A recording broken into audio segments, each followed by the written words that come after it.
The first ever three-wide racing developmental series champion. All three drivers have earned the right to call themselves champions, but after tonight, there'll only be one. The first, a three-wide regular who's come so close to victory lane. Last week he ended that streak and took the points lead. Can he become the champ? That man is Luis Salmaso. Second in points, a driver making his comeback to three-wide after 3 years off. He's got a win this year as well, Tate Lightle. And the last of our contenders is a newcomer to three-wide, a man who came out of the gates like a rocket, earning 2 wins right off the bat. Last week, a mechanical failure took him out of the points lead and pushed him all the way back to third. Can he make the comeback? Todd Smith. Winning a championship is hard enough, but the stakes and odds are much higher when the season finale is at the biggest and baddest track in all of three-wide racing, Talladega Superspeedway. Talladega can make any driver feel the highest of highs and the lowest of lows. One mistake out of your control can take you out of a win or even a championship. Which driver can come away unscathed and become the three-wide racing DD Series champion? That question will be answered right now.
Coming to you live from Talladega, Alabama. It's the three-wide racing driver developmental series, round number 6. And when it's round 6, it means it's the season finale, the last race of the three-wide racing DD series. And we got 3 guys going for the championship: Todd Smith, Luis Salmaso, and Tate Lightle. And this is Three-Wide TV. We thank you all for joining us here tonight. I'm Johnny Thomas, and alongside me, like always, Richard Lafferty.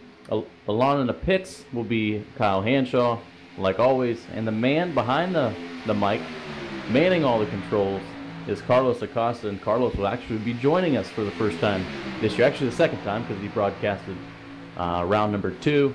But I'm going to take it over and give the mic over to Richard. And Richard, man, the last race of the season at Talladega, it's going to be super exciting. I feel like Talladega always brings out something special in all these races. Yeah, no doubt. And talk about high drama coming from the high banks of central Alabama with this tight points race we got going into the last round. And the always mystical trying to get a good finish on a super speedway. So this should be exciting. And the cool thing that Carlos is doing, that 3Y TV is doing, is we got in your right-hand corner, upper right, pre-race points.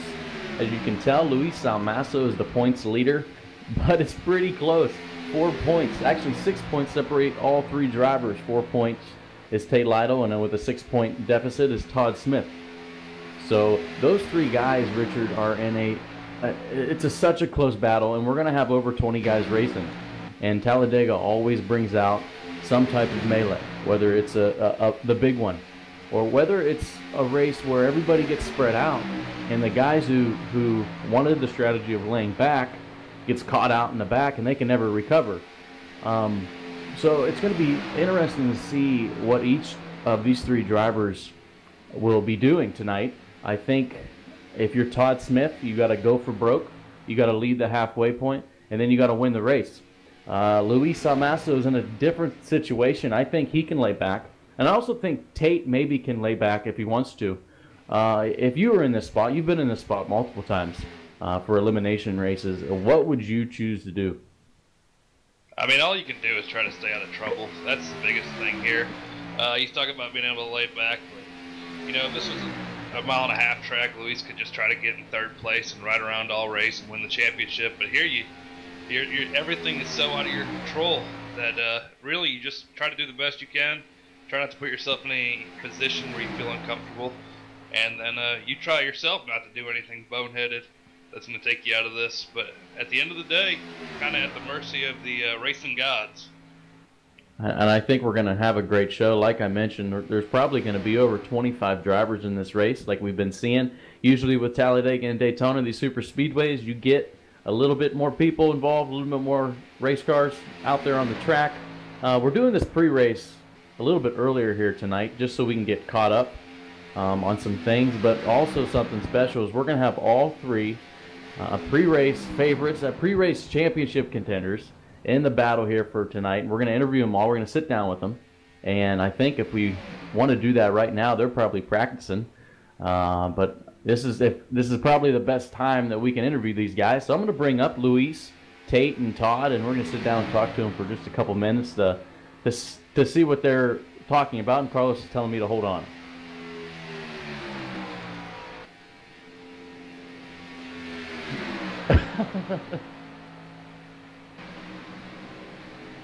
Uh-oh.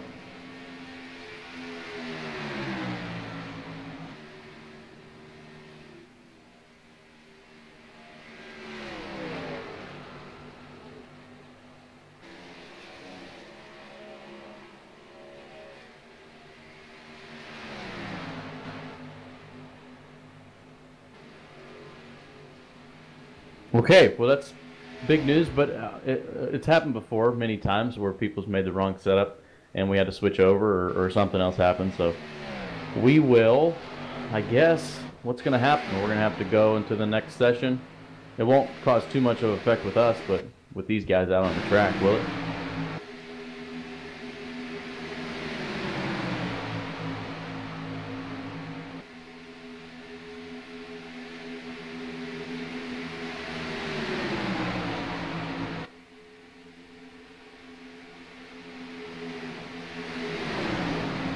Okay, perfect. Well, Richard, Carlos, I'm going to bring up Luis and Tate and Todd and get a word with all those guys.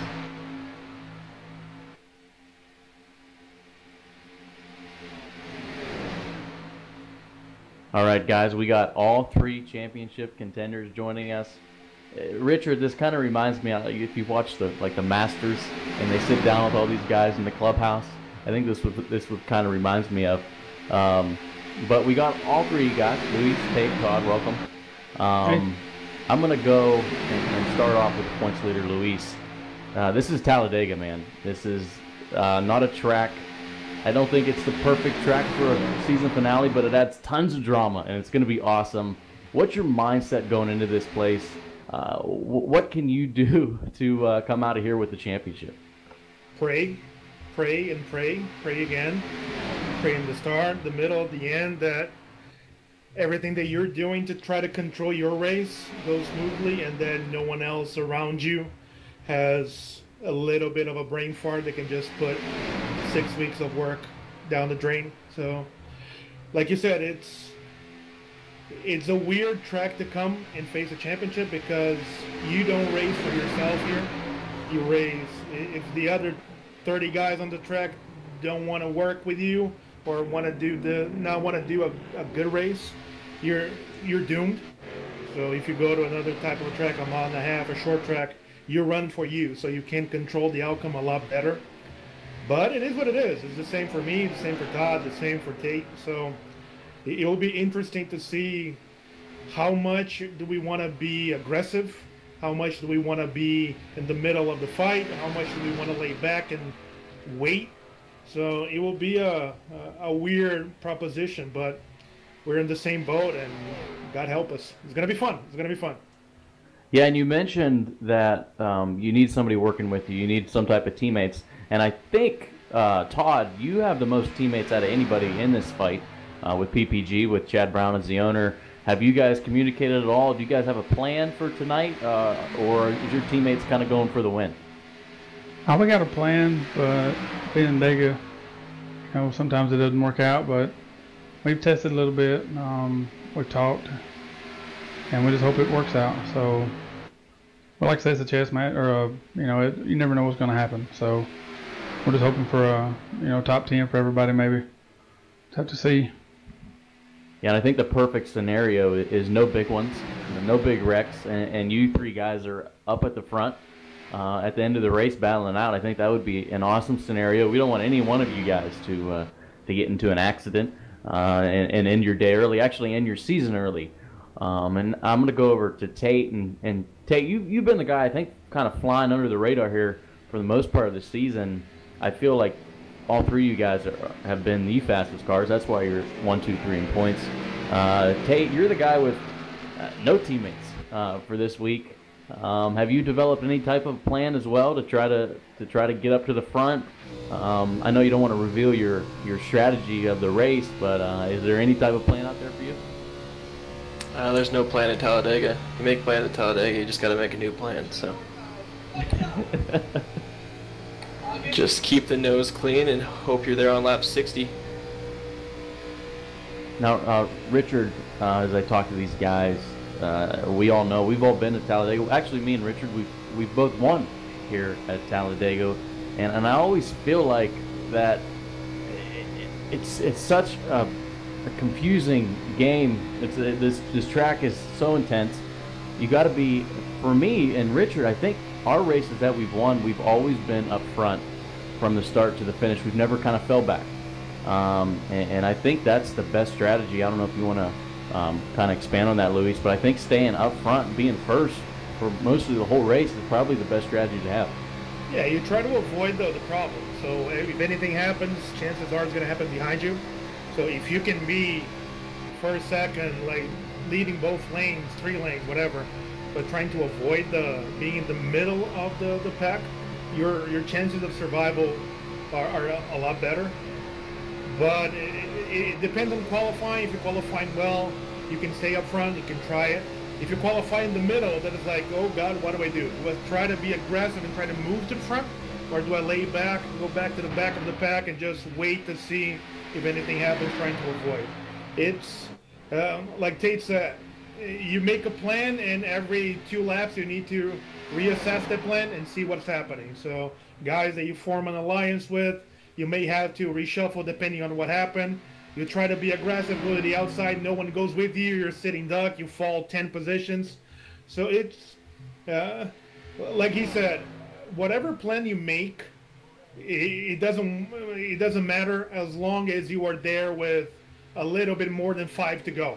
Because you need to be in the front with 5 to go, because if a caution comes out, it freezes the field and you're done. So you need to know even exactly where you are, when to attack, and where to be. So it's a crapshoot. You never know. Yeah, I'm going to go over to Todd. Todd, you're 6 points back.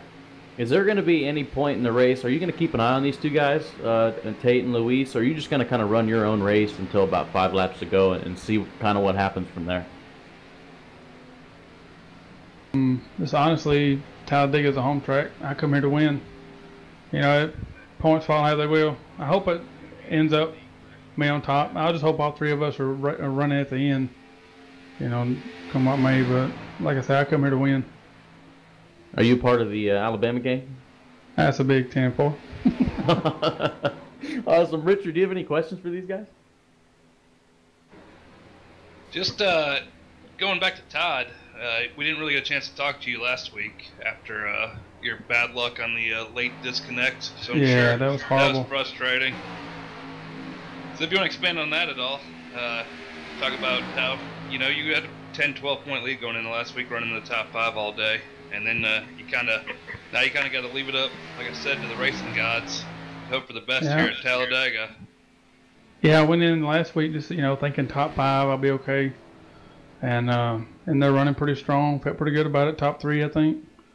And then all of a sudden, everybody went away. And by the time I could get back in, I was 3 laps down and couldn't catch a break. It was too late. And so you know, it is what it is. But just hoping for big things tonight. Maybe it's a little bit of luck tonight too. I don't wish bad luck on anybody, but you know, it'll help me. You know, maybe it'll work out. But we'll see. Carlos, do you have anything for these guys?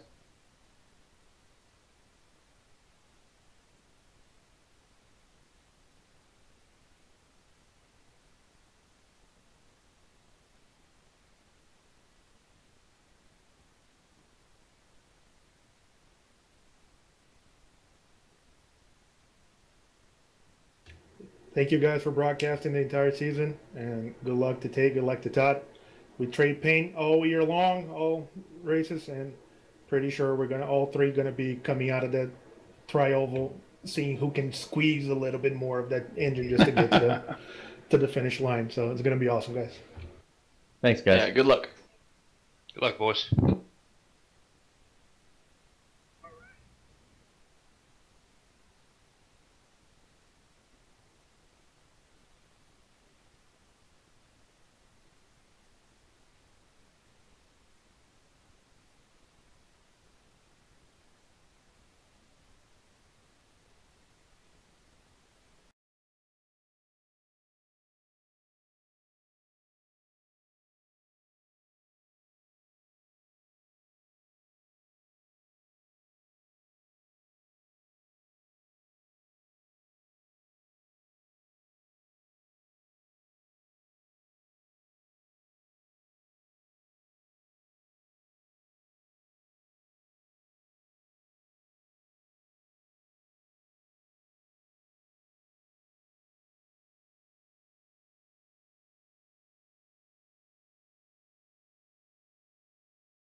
And we're back again. What do we got? About 45 minutes? That's what it says? I don't think that is right. Corey just said that we have until 10:10, so that gives us, what's that, Richard? 25 minutes? 25 minutes before qualifying. So that's what we're going to have. If you missed the broadcast so far, we sat down with all our championship contenders, Todd, Luis, and Tate, talked to them for a little bit. And now, right now, it's just me and Richard, and we have our in-race reporter, like always, Kyle Hanshaw, here with us today. And Kyle, I'm going to hand it over to you. And you're right running this track right now, and it seems to be pretty exciting right now in the drafting. As you see on the screen, we got about a 6-7 car draft just in practice. What's your outlook for tonight's race? Talladega's crazy. You always got to watch out for that big one. Oh yeah, for sure. Well, tonight my strategy is going to start with like wherever I qualify at. If I'm more towards the front, I'm going to try to stay up front.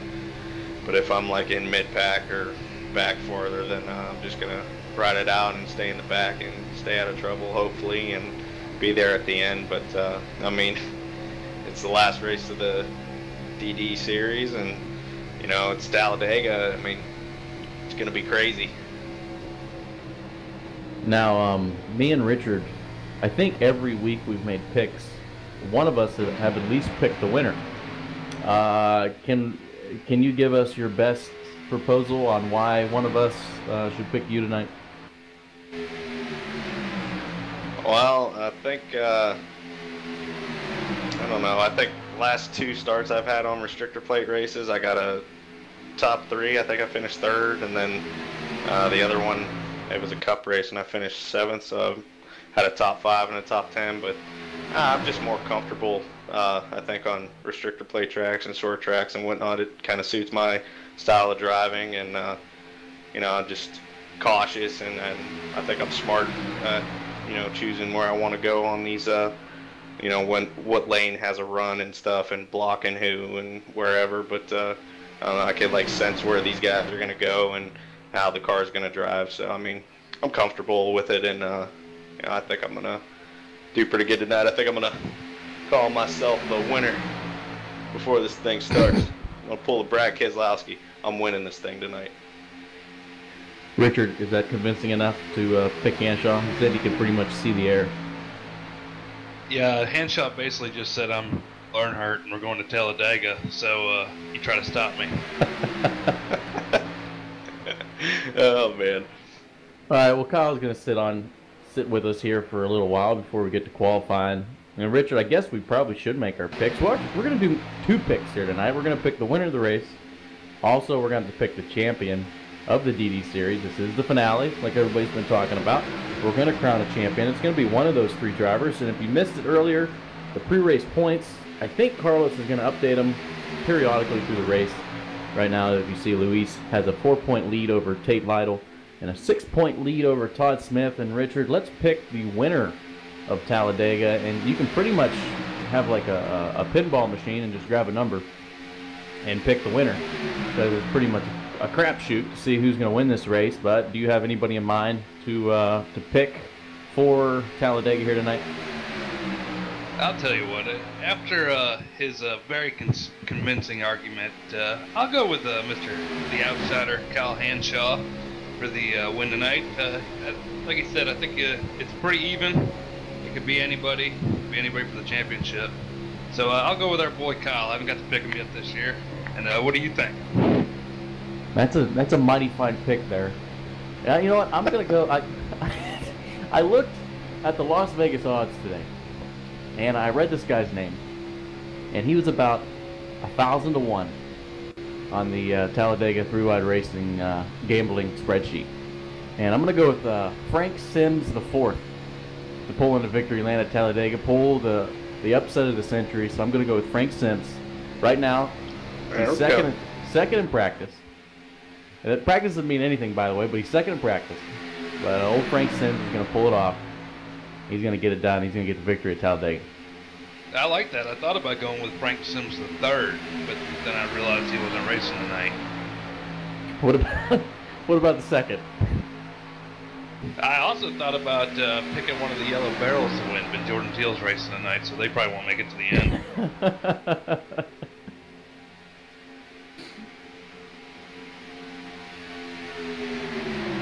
Well, Carlos, I was just going to say, since you're joining the broadcast, you can make your picks as well.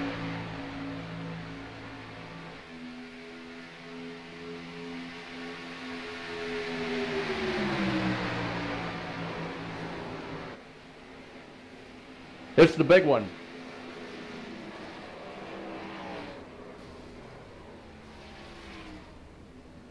And if we're going to talk about people that deserve maybe a win, the guys that have been here all 6 races, Michael Whitley, I think that's a great pick. He's ran in the top 10 pretty much all year.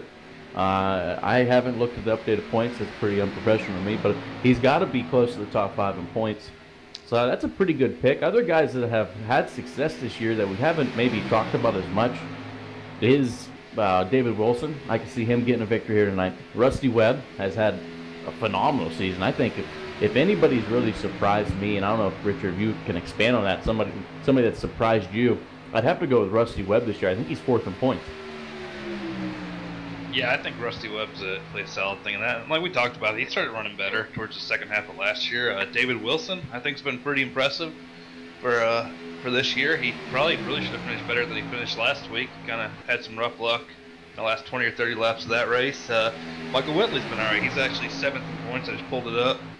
And Dave Wilson 6th in points. And then Rusty tied for 4th. So those are all guys that have had pretty solid years this year. Yet another guy that we might see getting into victory lane here tonight is Thomas Morris. I think he's the one that's tied for Rusty, right? Yeah, he's tied with Rusty, and he missed a race. So Thomas Morris says, he would probably almost be right in the thick of this. He probably lost about 20 points to that provisional he had to take for 1 week when he couldn't make it. So he's only 33 points behind. He would probably be in striking distance if it weren't for the missed race. Yeah, probably would have been a 4-car championship battle instead of a 3-car. But like we mentioned, Carlos, you didn't pick your driver to win the race?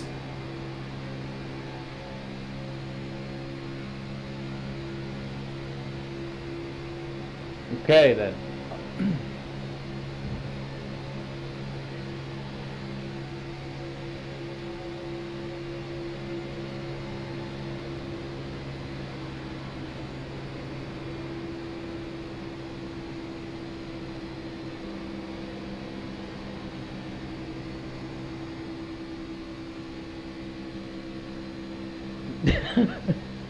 Yeah, we'll update them. We'll just give you guys updates. Like if we see that, obviously you guys can kind of keep track at home too if you're watching. If Tate leads a lap or if Todd leads a lap, then they have to have pretty much a 4 or 5 car cushion in between them and Luis to be either tied or in the leading points. So we'll try to keep you updated as much as possible when the race starts.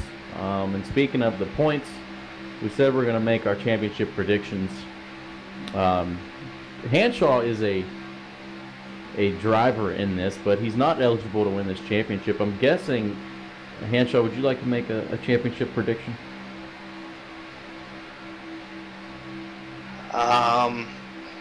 You know what? I mean, it's like you guys said. It's basically a toss-up. I think if one of those 3 guys could stay out of trouble and make it to the end, I mean, any one of them has a shot because they're talented drivers, each and every one of them. And if I had to pick, though, I'd have to go with the favorite. I think it's Todd Smith or Luis. I mean, they've been there. Or Tate. You just gonna pick everybody?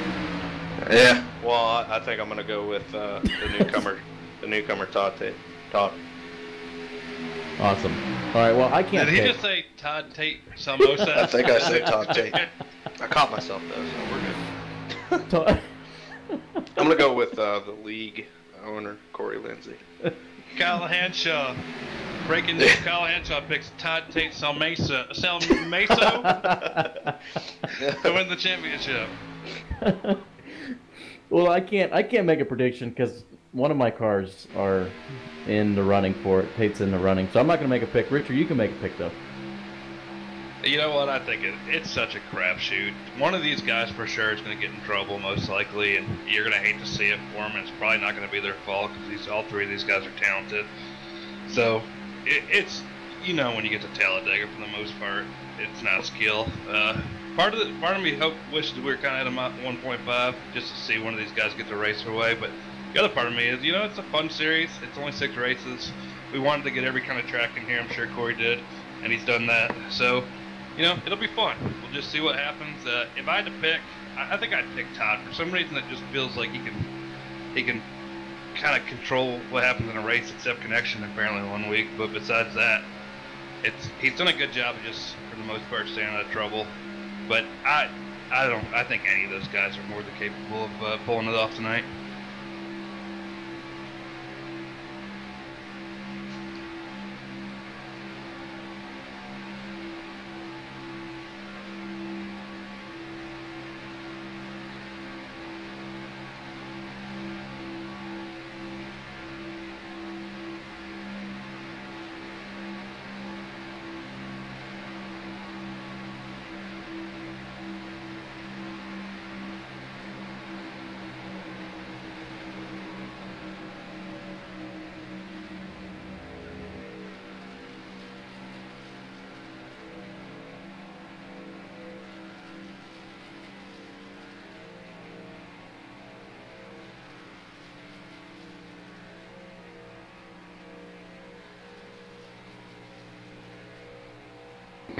You bring that up quite a bit. Glory days.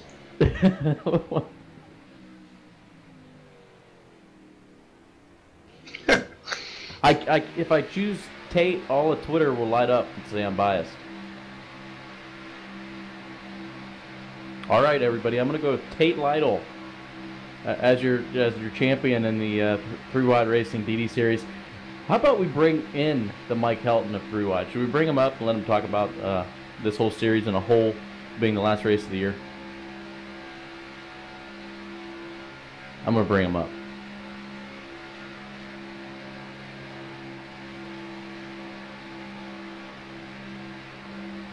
We're here with Corey Lindsay. Corey, you got a copy?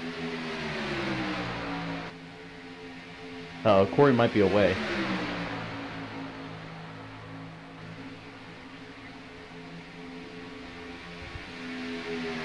Uh-oh. Oh, well, Corey's away. Like I said, we got the tracker up here saying 32 minutes, but it's definitely not 32 minutes. It's 9:57. So, Hanshaw, are we going to be qualifying? You're down the track. Are we going to be qualifying in like 3 minutes? Didn't you guys say 10:10, I believe? And Corey just sent a message saying 10:05, so. Okay. In about 5 minutes, we're going to qualify here. And Hanshaw, if you want to talk a little bit about qualifying, it's kind of an art to do single car qualifying here. There's a lot of little tricks to get a little bit faster. And is there anything you've developed? Yeah, well, learning from you guys and just guys in the league, from talking with them, right before you go out for qualifying, you want to spin your tires and maybe do some donuts or something to get them tires warmed up. You can burn them up. I've been drinking. You can't do Brody's.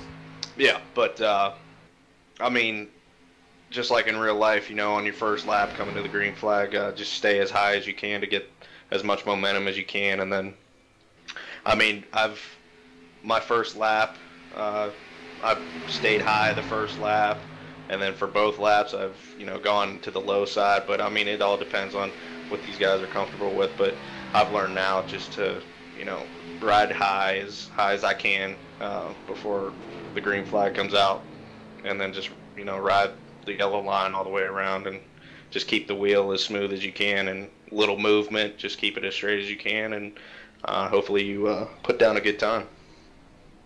Yeah, and what we've seen over the past couple races, maybe not necessarily to the B-Car series, because this drafting package is a lot different than the A-Cars, but in that A-Car series, track position and getting a good qualifying start is actually super important now at the A-Cars, and we're going to see that in a couple weeks when we go to Talladega. Actually, next week, is when we go to Talladega for the Clash.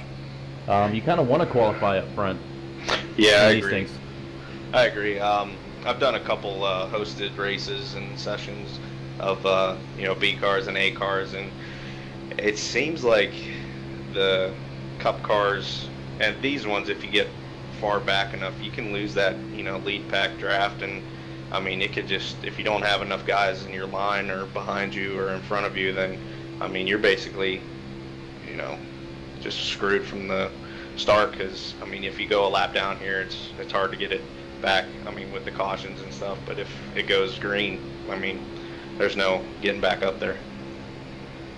Yeah, and from what we've noticed in these races before, sometimes we'll go caution free, might not even have the big one, but other times it seems like we only get like 2 cautions in these super speedway tracks. We get either the big wreck or we get a little small wreck, but that's about it. Once you or if you get the big one, once you get the big one, then there's usually never a caution after that. So if you kind of can survive this huge wreck, then I think you're golden.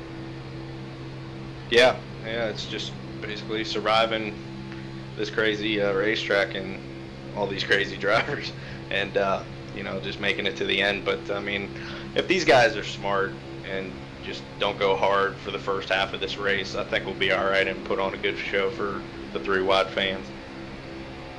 And I think, Corey, do we have a copy from you? Yes, sir. Howdy. Hey, Awesome. boss man. The commissioner is in the house. Corey, we just wanted to bring you up here. We brought you up here for the first race of the year. We figured we'd bring you back up for the last race of the DD series and just kind of summarize what you've seen from this series, how it's kind of impacted 3-wide racing. Hopefully it's impacted it in a positive way, and kind of what you're looking forward to in this race and kind of beyond. Well, what we've seen is a lot of really good racing. We've had 4 out of the classified races I consider pretty good. We've always had issues with Richmond, and but that kept going there last week. But tonight we got 3 guys going for a championship: Luis, Tate, and Todd. I think it's going to be an interesting race tonight.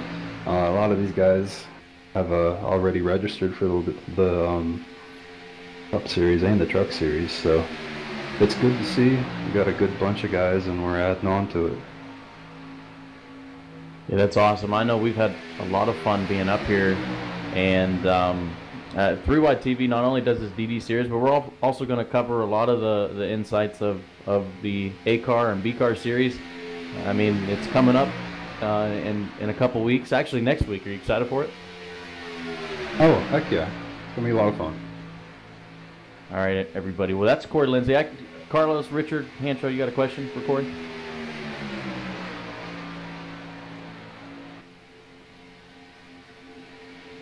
Oh, God.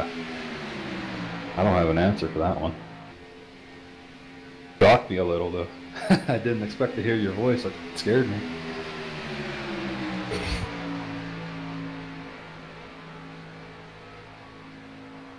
Gonna let the professionals talk. As it should be. Corey just did the same thing as a lot of women in dark parking lots at night. All right, Corey. Well, hopefully you have fun tonight.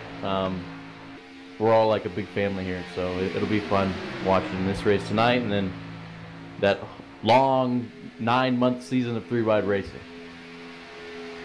Yeah, thank you guys. Thanks for doing what you're doing. I appreciate it. No problem. Thanks, Corey.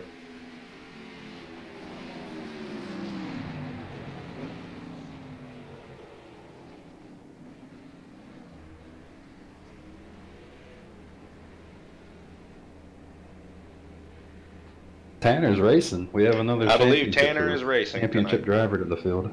So it'll be pretty cool to have Tanner back. Oh, thank you, Carlos. All right, just keep saying thanks. Thanks, Corey. Hey, What's up, buddy? hey, boss. You think I could get it done tonight? All right, no go. comment from Corey. So Thanks, guys.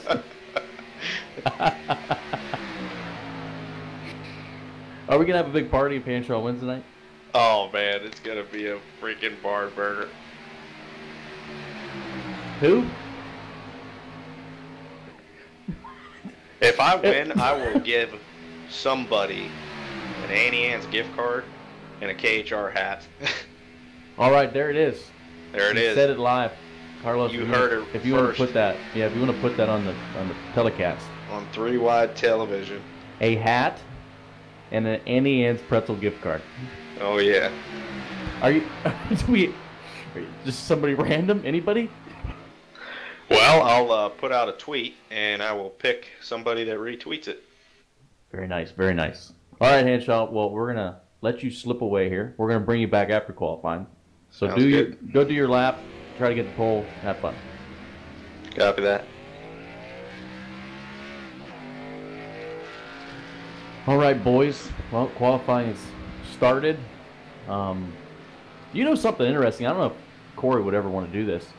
It might eliminate the kind of the trickery we've been having in qualifying. And NASCAR does it. Would you guys like the 1 lap qualifying deal that NASCAR does? What about you, Richard? Yeah, I don't really have an opinion on one way or another. Everybody that's, at this level, I feel like knows the little tricks to getting a fast lap. If some guy doesn't burn out 1 second longer than me and gets a faster lap than me, then whatever, we'll move on to the race and we'll race. I'm not going to bitch and moan about it in the qualifying session. Yeah, that sounds like a pretty good idea then. But well, how many people we got? We got a lot tonight. I think this might be our biggest field. I can't even count. Let's see. Carl, do you have a number? Everybody Everybody that's registered ever is racing tonight, it seems like.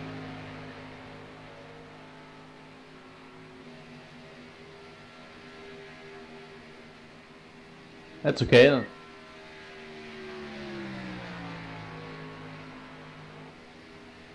Okay, sounds good, Carlos. Looks like there's 35 people on iRacing and 40 people racing in this race. All right, so far nobody has turned a qualifying lap. Nobody's completed a lap, at least. Everybody's pretty much on track. As we're gonna. No, this is his lap coming right now. It was Rusty Webb hits the line.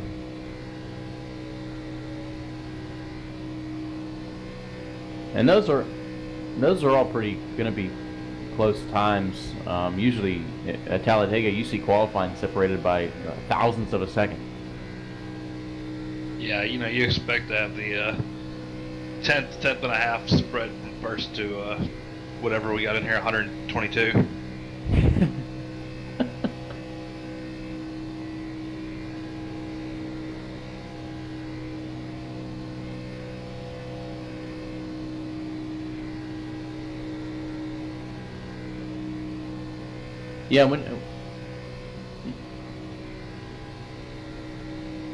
When you see a lap like that, for your first lap, it means, like you said, they're probably running the lower lane.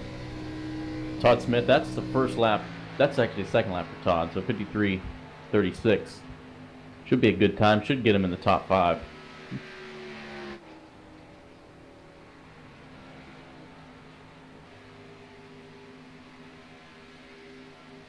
RK Motorsports. You're not allowed to say Chad Frankenfield's name now. You didn't want to back him up when we were doing picks. You can't start jumping on that bandwagon now, Carlos.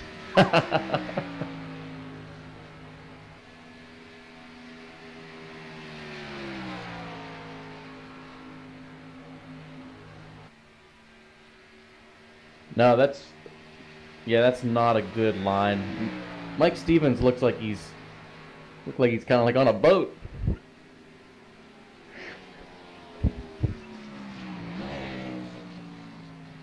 Okay. Yeah, that wasn't a good line for or qualifying at Talladega for anybody watching there. The zigzagging back and forth across the bottom line is not the preferred route around here to get a good lap.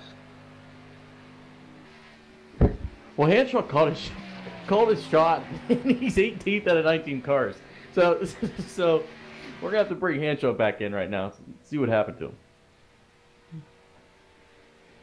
All right, we're here with the last place starting car. Our in-race reporter Kyle. Have you made a lap? Have you made 2 laps?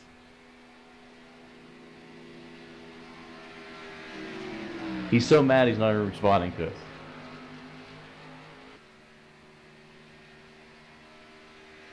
Alrighty. Kyle seems like he's hitting that push to talk button like he hit the throttle during that qualifying lap.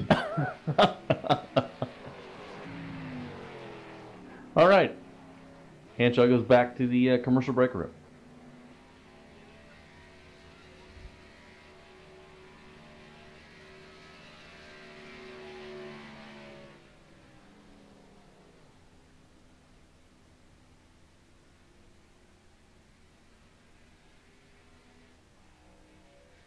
Yeah, that was awesome. And I think, from what I know, Corey's going to do that again with max speed. And that's going to come up, in like 10 days. We'll have qualifying for the Daytona 250. And that's something I want to talk about before we get it going is tonight basically starts speed weeks for all of us, for all of 3-wide racing. We go to Talladega for the DD Series. Tomorrow, the Rallycross races at Daytona. I know it's not on the high banks of Daytona, but it's still at Daytona for the final round of the Triple Crown Series. That's on max speed. And then next Monday? Actually, sorry, next Sunday is Media Day. That's always a big day for everybody. Yeah, we got tons of schemes going to be released. And I know prematurely you released one. Okay. Well, Sunday's Media Day, and you can tag us. Please tag 3-Wide TV. We're just not doing this for the DD Series. We're doing this for all of 3-Wide Racing. And then Monday, one of the best races of the year, because it's for literally nothing. It's just for kind of glory. And yours truly ended up winning that thing last year. So hopefully I can go 2 for 2. That's the Talladega Clash. And then you're kicking off into the actual season, the point season, with the trucks and the Cup Series on Sunday and Monday of that following week. But here is here's unofficial results. I think everybody, well, actually not everybody has gone. We still have David Wilson, Tate Lightle, Munger, Brown, Morris, Personette, and Hines. I'm guessing all 8 of those guys probably aren't going to take a lap. Yeah, maybe Tate's taking the strategy of laying back. Richard, we've done that before. We've laid back in races.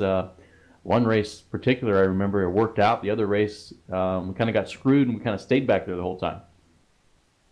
Yeah, there's that. The strategy that you take works depending on how the race plays out. Last time when I won at Talladega in the fall here in the B Series, when we had that, we laid back and I got lucky and missed the wrecks. But, we've tried to do it before, didn't miss the wrecks, or there was never a wreck, and then, through pitting, we lost the lead pack. So sometimes you think staying up front's the best, and then you get turned, and sometimes you stay in the back, and you end up losing the draft. So you just really never know what strategy's the best till the race starts playing out.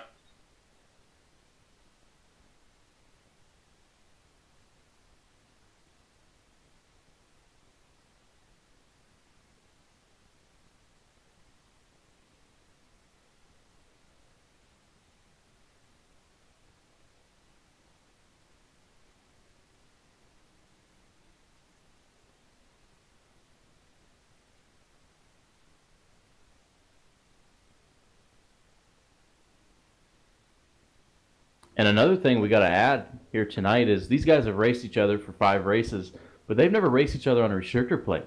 3-Wide Racing, all our guys, we've raced with each other for some, like almost like 4 years for some of these guys at restrictor plates. So we know how they race. These guys, they've pretty much just kind of all been racing on these tracks where drafting doesn't really matter. Talladega, it's kind of a whole new ball game for all these guys.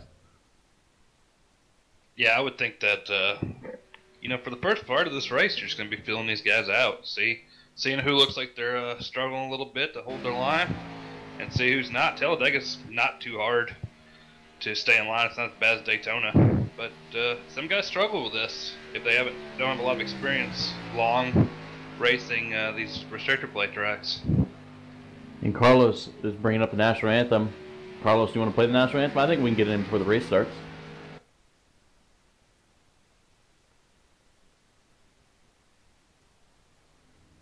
Did you pick Haley Reinhart? Okay, ladies and gentlemen, the Haley Reinhart performing the national anthem. Oh, say, can you see by the dawn's early light what so proudly we hailed at the twilight's last gleaming, whose broad stripes and bright stars through the perilous fight, o'er the ramparts we watched were so gallantly streaming, and the rockets' red glow, the bombs bursting in air, gave proof through the night that our flag was still there. Oh, say does that star-spangled banner yet wave o'er the land of the free and the home of the brave.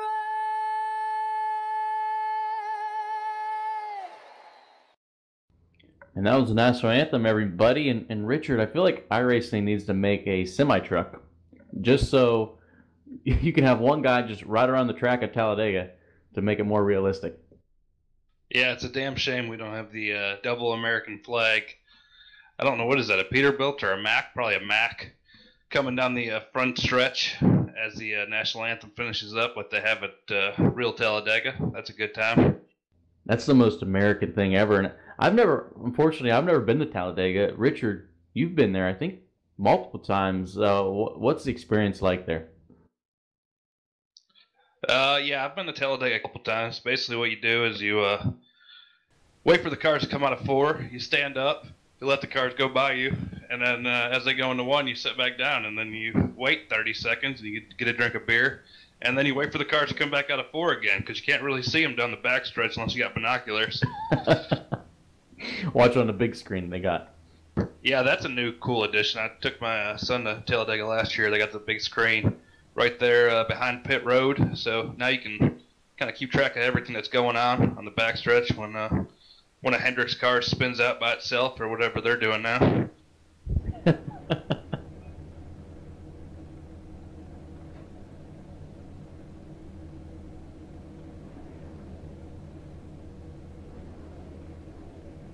I would have left the broadcast, Carlos.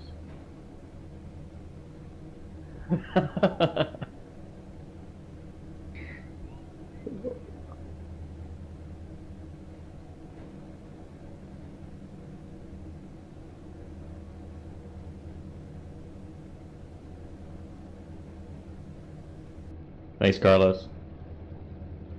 Everybody say thanks, Carlos, because this is kind of a sad moment. This is our last race of three-wide racing, calling a race. Who knows what we might do in the future.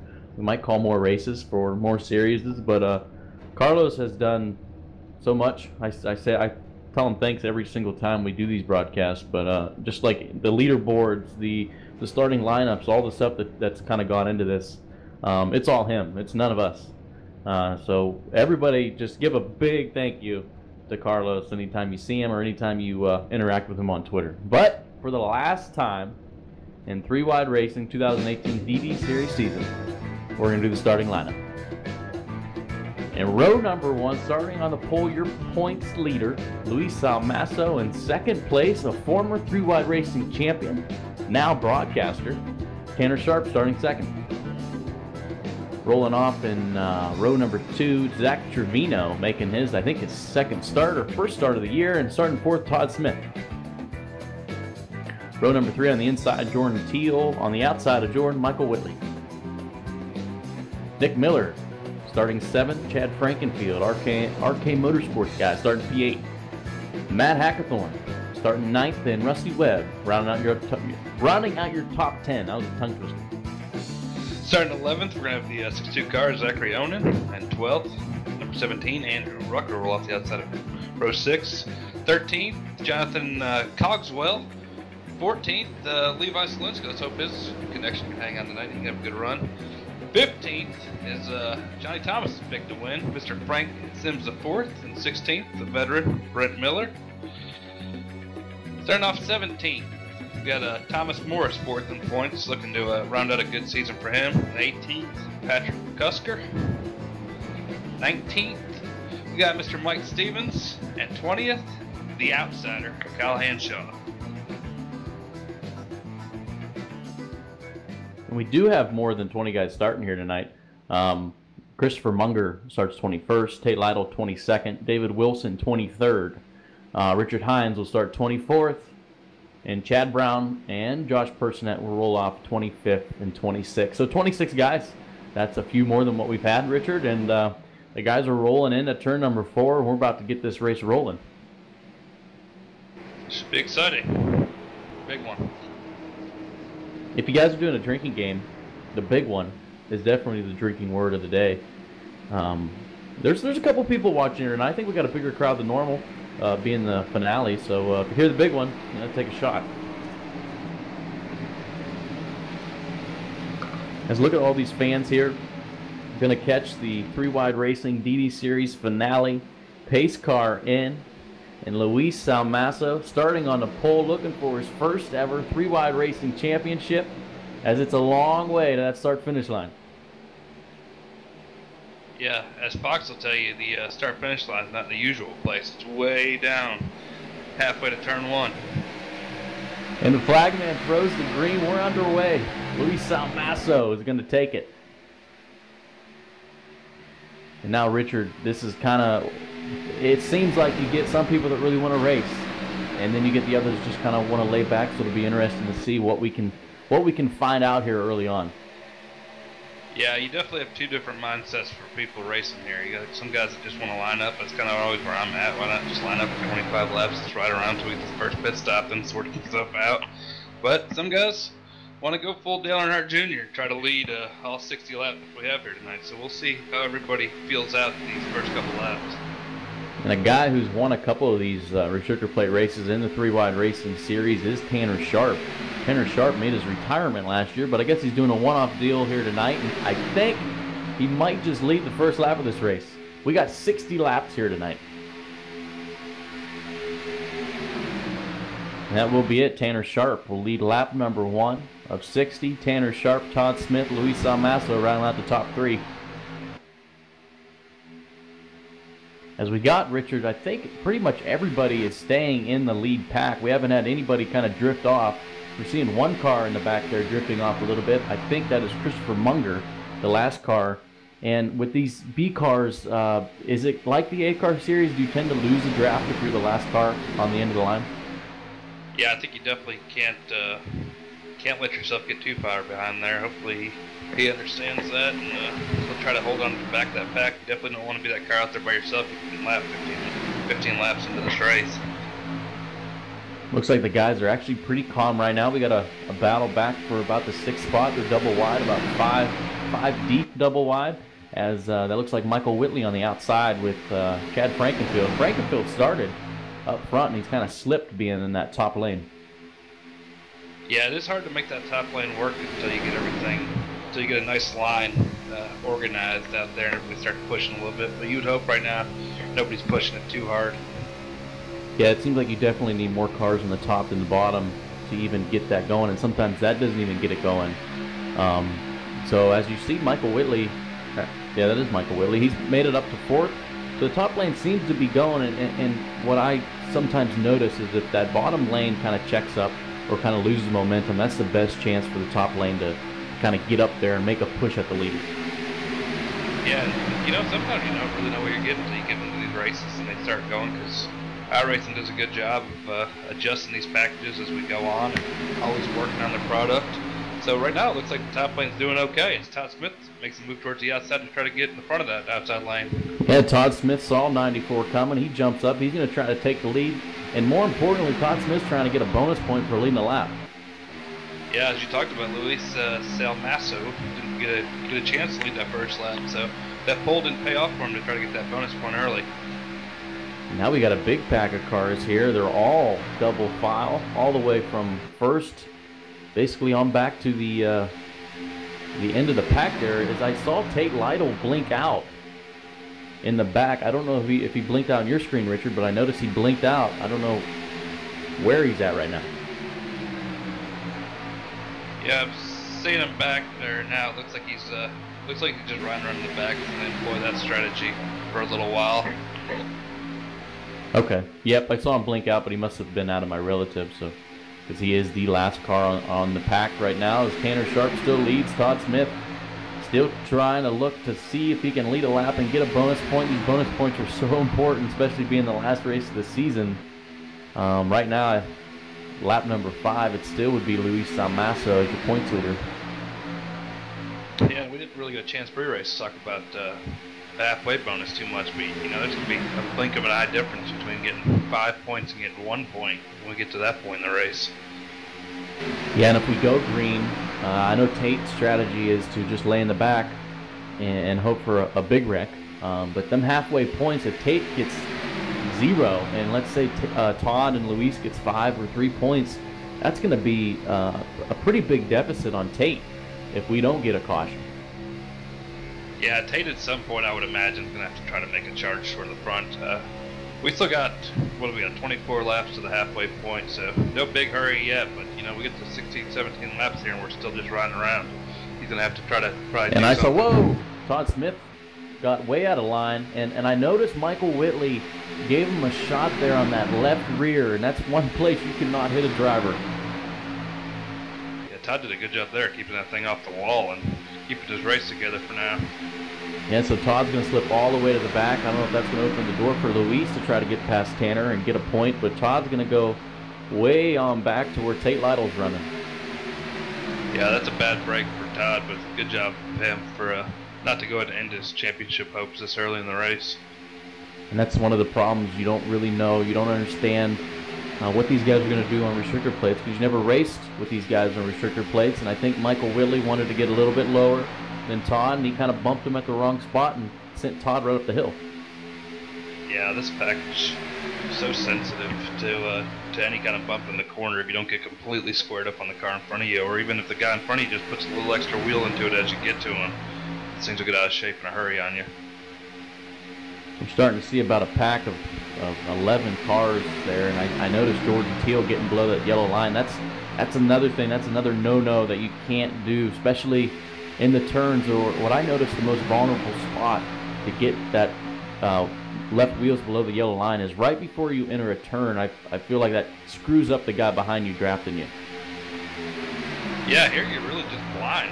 Like, as we watch here, the 4 car tucked in there behind Tanner, he doesn't know what's going on in front of him, so you get a little low into the corner, and all of a sudden the 2 guys behind you are a little low into the corner too, and then someone's shooting up the track and we got a big wreck.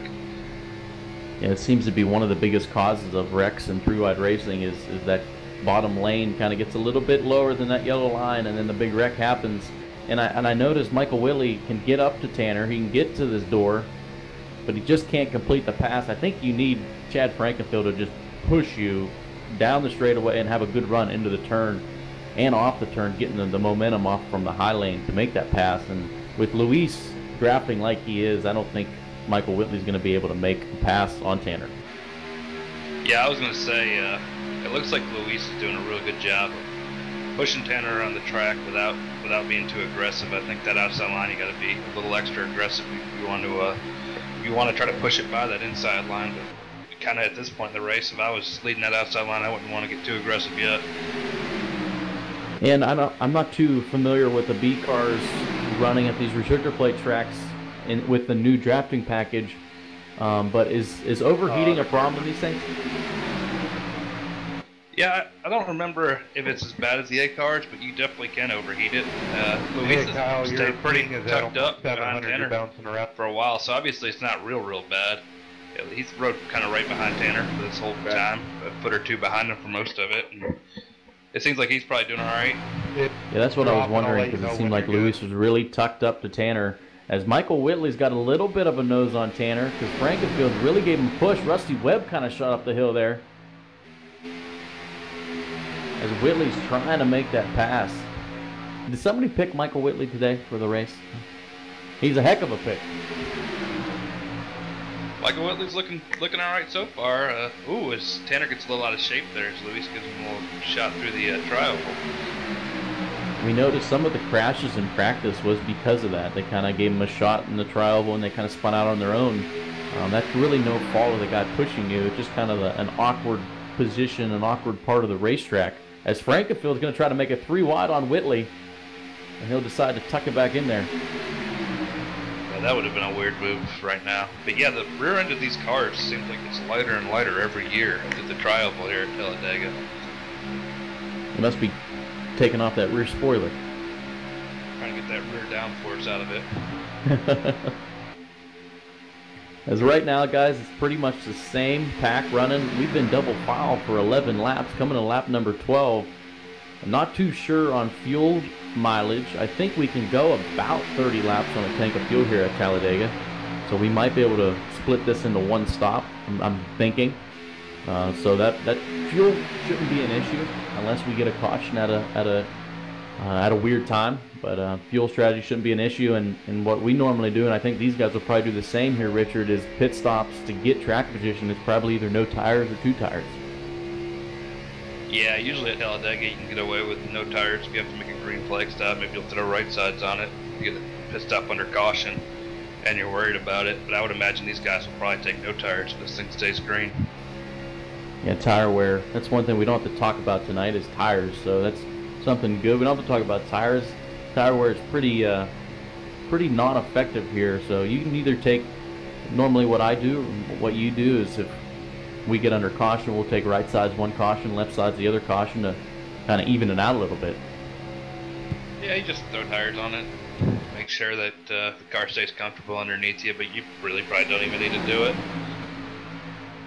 Yeah, now this is getting to a point in the race where if you're kind of running, you see Levi goes way high there, and I think that's Rucker that tries to go with him, so they want to try to make it 3 wide. Now, just about to say, the middle of this pack, this is where it kind of gets annoying because you're kind of thinking to yourself, do I want to get up to the front or do I just want to ride around the back because I'm tired of running around in that middle because I'm not getting anywhere.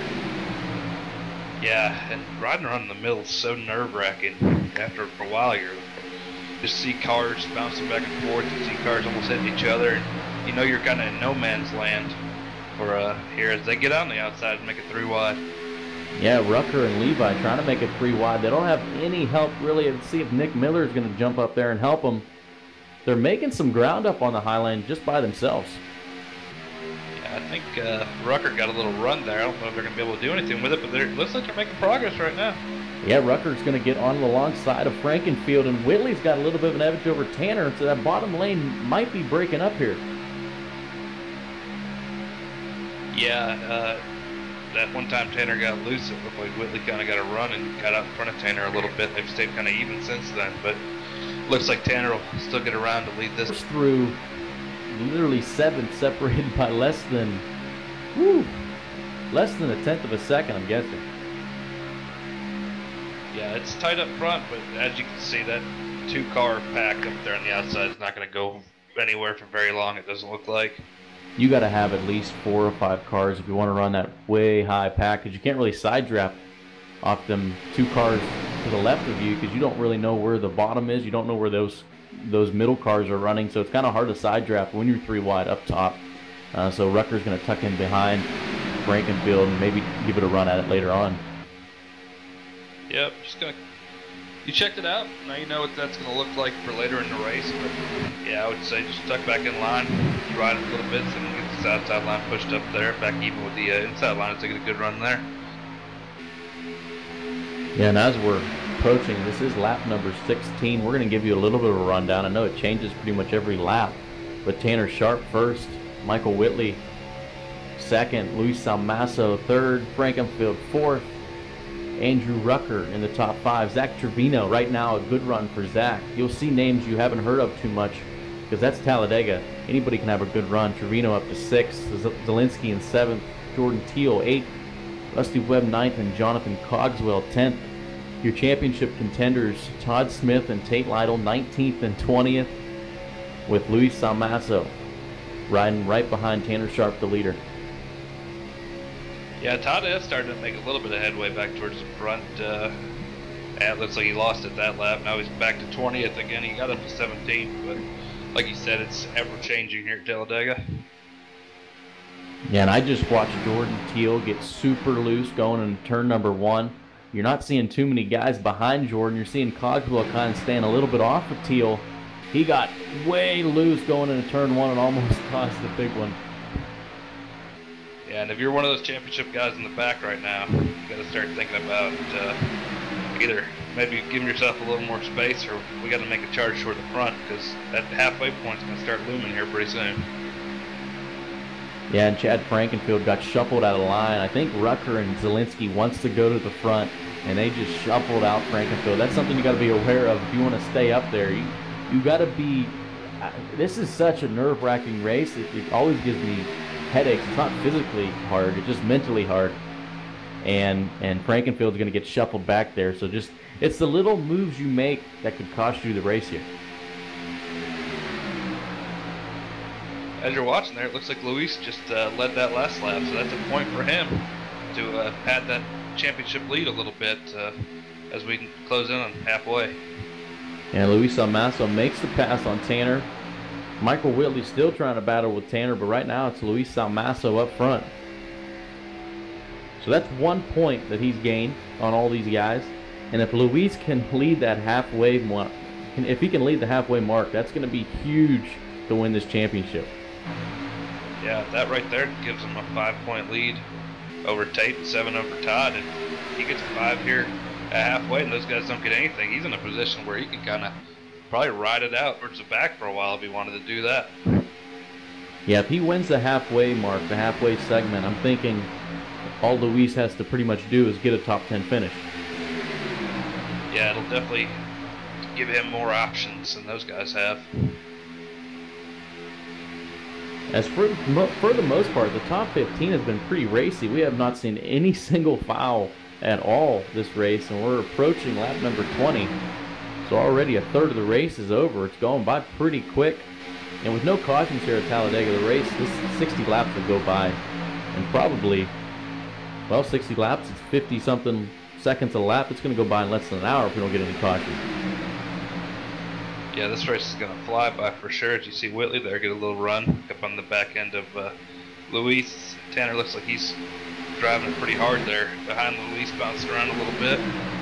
Yeah, and the 2 cars that's caught my eye so far is Rucker and Zielinski. They've been trying to make that high lane work. They're going to try to take the lead here.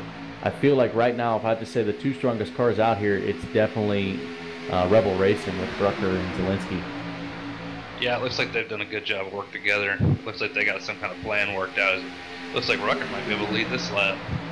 Rucker's going to try to clear Whitley, but I'm guessing he's probably going to stay up there to help his teammate.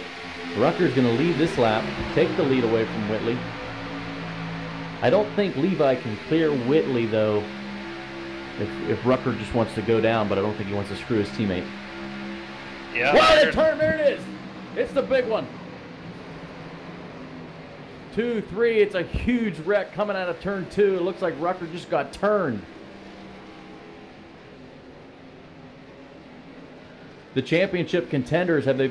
Oh my... And Luis is damaged. That's it. Salmaso. Wow. And here's the replay. I think Rucker just got turned.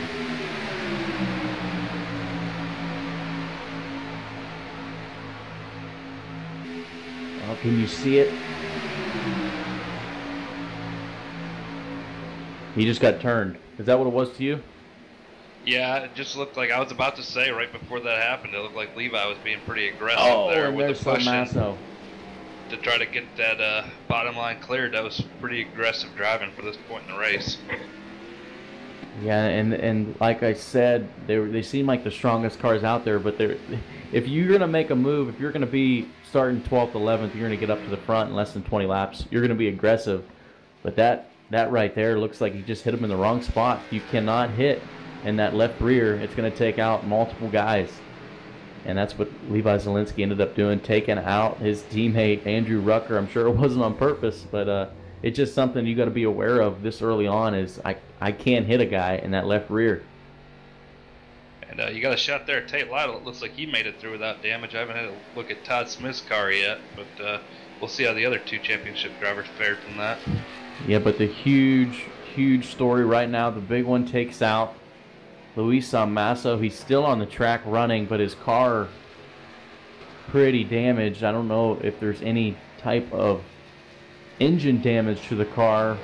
That front end looks wrinkled up pretty good. I know the rear end has a lot more damage than the front. Richard, do you think that thing can be competitive? No, I don't. Compared to, man, I'm watching Todd's replay right now, and Chase Mo, Todd did a great job. He didn't get any damage in that wreck either. He took it all the way down to the inside wall to stay out of that, but it looks like him and Tate both made it through unscathed. And Carlos, is there any way you could jump on board with Todd and watch that replay? As these guys are pitting, I'm guessing most of them will take either no tires or 2 tires. But that's it, ladies and gentlemen. Lap 22, the big one happens and takes out multiple guys. As Jordan Teal is going to be the first one off pit road. Frank Sims the 4th, up to 2nd. Todd Smith 3rd, Nick Miller 4th, and Mike Stevens rounds out your top 5.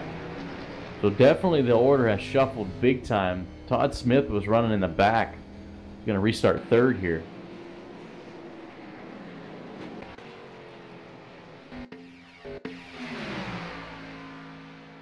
What a change of events. I was not expecting a wreck this early on, to be honest. I figured the wreck would have happened later in the race.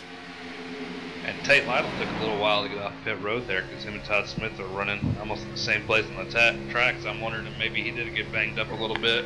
And here's the on board with Todd. I know you mentioned this, Richard. Let's see what Todd Smith does to miss this big wreck.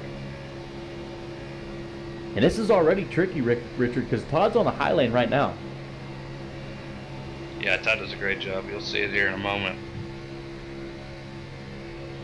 As a wreck happens in turn number 1, we're in the tri-oval now. This is always a tricky spot. I never like being on the high lane when the big wreck happens. I like being on the low side so I can get to the low side of the track, the lowest side of the track against the wall. As a wreck happens right about now is where Andrew Rucker is going to get turned. There it is. Oh, wow. How did he miss that? He's still digging. Holy crap. Yeah, that's quite a view of a guy right there. And look at him do a good job there, staying up that 77 car way after the wreck happened too. That was unbelievable. Unbelievable. It's so hard to avoid a wreck, especially when you're on the high side in a pack. Todd Smith just cranked it left, keeps on trucking.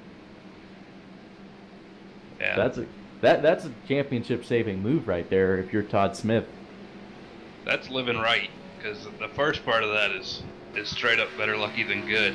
But after that, he did a good job of keeping the car under control, missing all those spinning cars, and getting it back on the track without doing anything dumb. And Carlos does mention that Luis Salmaso has led a lap, so that 1 point could save him. But really, we just got to find out when they get back going green here if he has enough speed to be able to stay in the draft. I think that's his only hope, is just keep up in the draft. Yeah, and I'm trying to get a good look at Tate Lytle's car here as we ride around their caution. I don't see any damage on it, so it looks like Tate Lytle's car's intact for the most part, at least. I don't see any damage on the car, so I think we got 2 out of the 3 championship contenders still within cars. So Tate Lightle unscathed. Same with Todd Smith. Yeah, but I'm just interested to see what's going to happen with Luis when we get back going green here, if he can have enough speed to stay. stay in the pack. But his car looks so damaged, I just can't imagine. Yeah, I mean, what he's hoping for now is some more attrition. He does have a little points lead padding to fall back on. The problem is that pretty soon after we go back green here, we're going to be at the halfway point. It's going to be basically impossible for him to get any points out of that. So if Todd Smith's able to stay kind of up in the front, it looks like he's going to restart in the third position. He'll cut into that points lead a little bit, and we'll have more of a dead heat going into the second half of this race with Luis's car all tore up.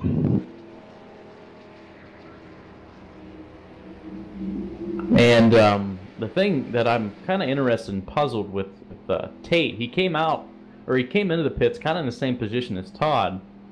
He knows the halfway mark is coming up. I don't know if he decided to take 4 tires. That could be his strategy. I don't know if he did that. It seemed like he kind of came out where he came in. So if any type of handling is important here, well, as you're starting to see other cars dip on pit road, I'm noticing. So a couple more cars dipping on pit road. Another thing we got to worry about, Richard, I think we can go around 30 laps on fuel. So some of these guys might be pitting to try to make it the rest of the way. Yeah, I think that's what you're seeing here is maybe some guys going to roll the dice a little bit, try to make it the whole way. I wouldn't be surprised to see Luis maybe do that too here as he tries to get the rest of his damage fixed. And maybe he can try to make some points up that way. And that's why we got an in-race reporter to let us know how many laps you can go on fuel. Kyle Hanshaw, do you have a copy? What's up, guys? Hey, Hanshaw. We saw you through the wreck there, just missing it. It seemed like there was chaos everywhere. Good job missing it, and really, how'd you do it? Well, I mean, there's a couple of us just hanging out in the back, and I mean, I saw some smoke, and then I kind of lifted, and then I saw somebody go around, and I was like, well, I'm just backing out of this. So I said on the radio, you know, they're wrecking, and I think that was to let Tate know behind me, you know, check up and whatever, because I don't want to get run in the back, and I just took it all the way to the inside wall, and was just hoping nobody came down. But yeah, that was pretty crazy. I don't really know what happened up there. But it seems like it took out some good cars. Now, when you saw the smoke, did you smash it in the 5th gear and go faster? No, not this time. I actually let off and braked. Okay. So, yeah, I'm learning. The quick question we got is how many laps can go on fuel? We were wondering. I think it starts out with about 14 gallons. So I would say probably like 37 to 40 before guys start like getting low and wanting to pit. Okay, well that's good to know because we got 36 laps here to go. We're gonna have 35 when we get to green. Hanshaw, you're running right now 8th, so keep it up. Maybe your prediction will come true. Yeah, hopefully. Thanks, guys. From 38 to 40 laps, Richard, seems like quite a bit of laps on fuel. I don't know if that's right or not.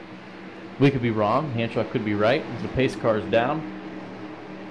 If this thing stays green, we're going to find out the old-fashioned way. And Jordan Teal on the gas early, and that's going to have him a really good start. And the only place you don't want a good start is at Talladega and Daytona because these cars catch up to you pretty quick. Yeah, I think he's about to enjoy a little 3-car pack here in about 10 seconds when Todd Smith runs him down. And this is perfect for Todd. If he can get around Jordan here and collect the 5 points, that's going to be huge for the championship. See what he does with Jordan here. And he makes it, he takes it high. And Frank Sims does not stay with Todd. He doesn't stay with him at all. And Yeah, Todd's still going to make the pass, though. Yeah, Todd had such a run there, and I talked about it. That big lead's no good here at Talladega. It just gets you freight trained when somebody catches you. And that's it. Todd Smith in the lead. Stevens is going to try to. That's close. Stevens tried to make the inside move there on Jordan, but he thinks better. We got Cogswell. Cogswell spinning in the trioval right now. He saves it though. He saves it. He got turned by Tate Lightle into the trioval, and Cogswell saves it. That's a heck of a save by Jonathan Cogswell. And Todd Smith will lead this lap. As we got to watch this battle on lap number 40. to see who, actually lap number 30, to see who's going to get the 5 points, as Frank Sims challenging for the lead. Frank Sims is a 4th. They're up for the lead. Johnny's pick there. Frank Sims challenging for the lead, and I know he's got a good pusher behind him, Nick Miller. He can really run these restrictor plate races. And I think behind Nick Miller is his second cousin, Brent Miller. Yeah, Nick and Brent, distant relatives. If they were from Alabama, they'd be married. Brent's always been pretty successful at restrictor plates. Had a good run in the A-Car Series at Daytona last year, and that would be huge. Brent's never won a 3-wide race. That'd be an awesome, awesome time if we could see Brent in victory lane. Yeah, Brent or Nick. Nick's won a couple times. Ooh, whoa, it gets tight right there. 3 wide. Miller's going to try to take it. They made contact with the points leader, Todd Smith. Sims made contact with Smith. As we're getting a little dicey here, contact being made with Brent Miller. Yeah, I don't think Frank Sims liked his position there very much. That was a little bouncing around off cars. And we got 3 wide to the lead, coming to 32 laps to go. Frank Sims is holding on. He's got no help there in the middle. I don't think anybody wants to help him. But that high lane does not seem to be forming up that good. Now, Frank Sims is just holding his own there in the middle all by himself. And Jordan Teal's probably going to give the push to Todd, and Todd's going to get the lead, regain the lead, as Nick Miller and Brent Miller on the way outside there, 3 wide, trying to get past Frank Sims. As there's Levi back up to the pack. Levi is up to 4th. See if Levi learned any lessons there, as he's all over the back left corner of Frank Sims through the corner. And he gives a huge push to Sims. Sims is probably going to get the lead. Can he clear Todd? He can clear him now. Is he going to get down? We're coming. This is the white flag lap, right? White flag to halfway? Yeah, I believe next time around we'll award halfway points. So what can Todd Smith do to try to get these 5 points? Is he just going to settle in? And that's Tate Lightle. Where did Tate come from? Tate Lightle makes a charge for some halfway points there. He pushes all over the back of Levi Zielinski. Tate is pushing Levi to the lead. Can Tate... Where did he come from? Can Tate make the pass and get the 5 points? He needs help from Miller. Oh, and they make contact. Can Todd make a move? Todd makes a move. Levi tries to block. That's not smart, Levi. And here they come. Can Todd get the 5 points? It's Todd and Levi at the line. Who is it? Ooh, I think it's Todd. Todd Smith did. Todd Smith the 5 bonus points, and Tate Lightle will get 3. That puts them basically even. So Todd Smith plus 5, Tate Lightle plus 3, and look at Tate. He's going right to the back. That was his own goal. He's got damage on that left front there with making contact, I think, with Todd Smith. So now every single championship contender has damage. And that's all Tate wanted to do, because he went right to the back now. Yeah, these guys are mixing it up pretty hard in the front. I think he's trying to count on maybe somebody else enjoying some wall time. I was watching Levi and Todd battle, and I had no clue Tate was right behind Levi there. Yeah, and Tate did a good job of giving Levi a shove there in the lead. Looks like Trevino's blowing up on the track. In real life, that'd be a caution, but iRacing ain't going to throw a caution for somebody blowing up. And that's probably not a smart thing to do, is to stay on the track when you're blown up. And you can see he's got some damage on the rear end, probably from after he blew up. Probably got hit. So I'm sure somebody out there's got some front end damage. Zach Trevino, his day is done. He was actually running pretty good up there. Nick Miller's going to try to make the pass on Todd Smith. Oh, and another close moment. I think Todd Smith's going to go 3 wide here. Todd Smith 3 wide in the middle. And there's our in-race reporter, Hanshaw. Hanshaw is going to push Nick Miller. Todd Smith, I think if you're smart, Todd, you just got to go to the back here.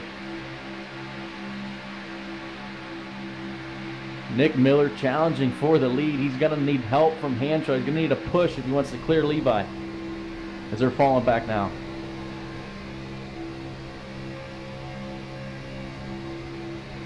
Levi zigging and zagging all over that bottom lane. That cannot help the bottom lane, as it doesn't. As Todd's almost going to clear Levi here going into 3. Hanshaw rubs the wall. This is crazy racing, Richard. Yeah, they're all over the place right now. This is definitely dicey. Everybody's racing like there's 5 laps to go, but we still have 28 laps to go, 27 to go as we come to the line here. They're learning from the best of them. They watch the 500. I'll say this, there's a lot of blocking. I feel like that's gotten more and more prevalent as the package has changed in Cup, and guys feel like they can control the pack here, but it's not the same thing for sure. He cannot block, and that was dicey when Levi threw the block on Todd there coming to the line. I thought that was going to be the big wreck. Then Luis would have been in the catbird seat of all 2 of the, or Todd and Tate wrecked. Then Luis might have still won this thing. Yeah, we'll check back in with Luis. Right now he rides around in 18th position, 15 seconds behind the leader, so a good bit behind the pack. They got a little 4-car pack. I'm sure all those cars are damaged. Yeah, that's the thing. All 4 of those are damaged, so they're not that fast. They're just coming in at turn 3, and the leaders are approaching the tri-oval right now. So Luis here in probably about 10 laps is going to be in jeopardy of losing the lead lap, and that's going to be a killer for him. Yeah, he's still got a little hope, though. The way these guys are racing up front, I feel like anything can still happen. And I think another thing you have to watch out for is who's going to lead the most laps. That's another bonus point. Can Todd Smith, kind of, if they stay single file, can he pick up these laps and maybe lead the most laps? That'll be another bonus point for him. And right now it's kind of dead even with the points. Right now if the race ended, Todd would obviously be the winner, but I think Levi's going to try to make a pass on Todd. And Levi's definitely not going to leave anything to chance here. He's being very aggressive. Definitely the most aggressive guy on the track here. I guess that's why he coined his nickname Rowdy.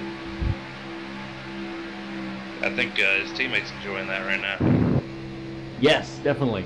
As Rucker's on the sidelines. Nobody's in the infield care center. We have all these guys wreck and they never join the infield care center.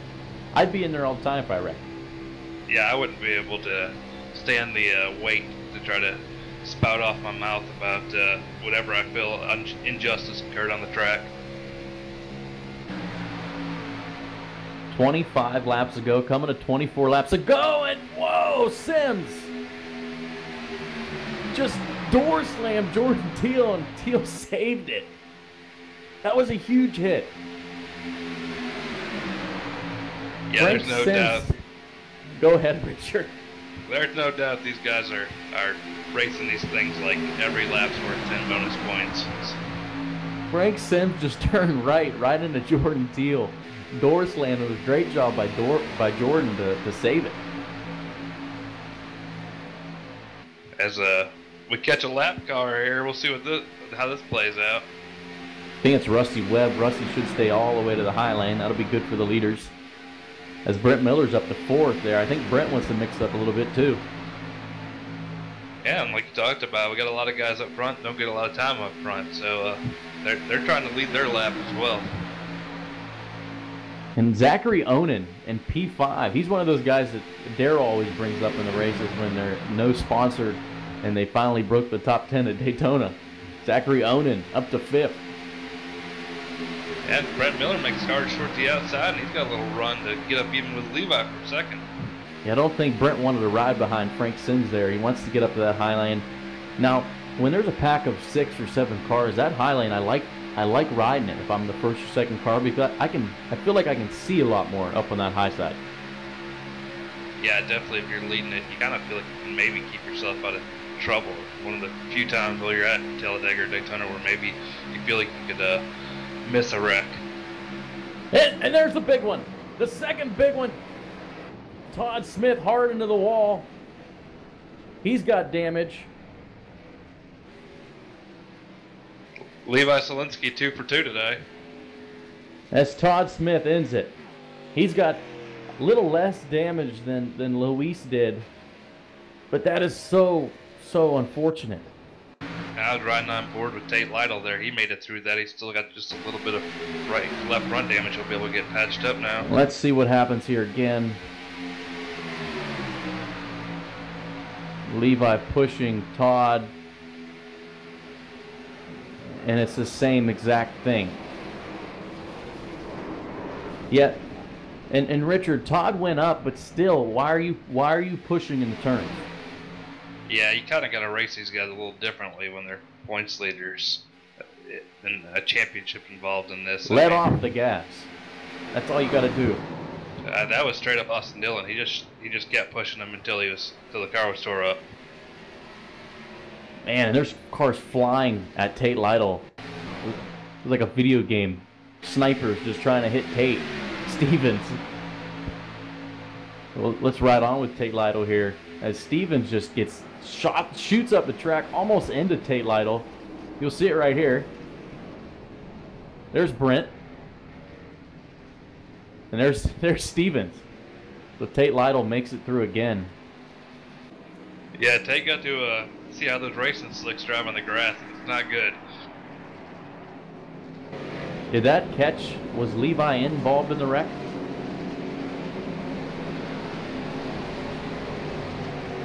Oh boy. Well, 2 wrecks today, and I wasn't expecting 2 big ones. I was expecting 1, but not 2. These are going to take out a lot of good cars. Yeah, I feel like we're only going to have 7 or 8, clean cars left, if even that, as we get towards the end of this race. Right now, everybody's making pit stops. Christopher Munger is going to be the first car off pit road. He'll be first. David Wilson up to second. Chad Brown third. Kyle Hanshaw fourth. Frankenfield fifth. Sixth. Morris seventh.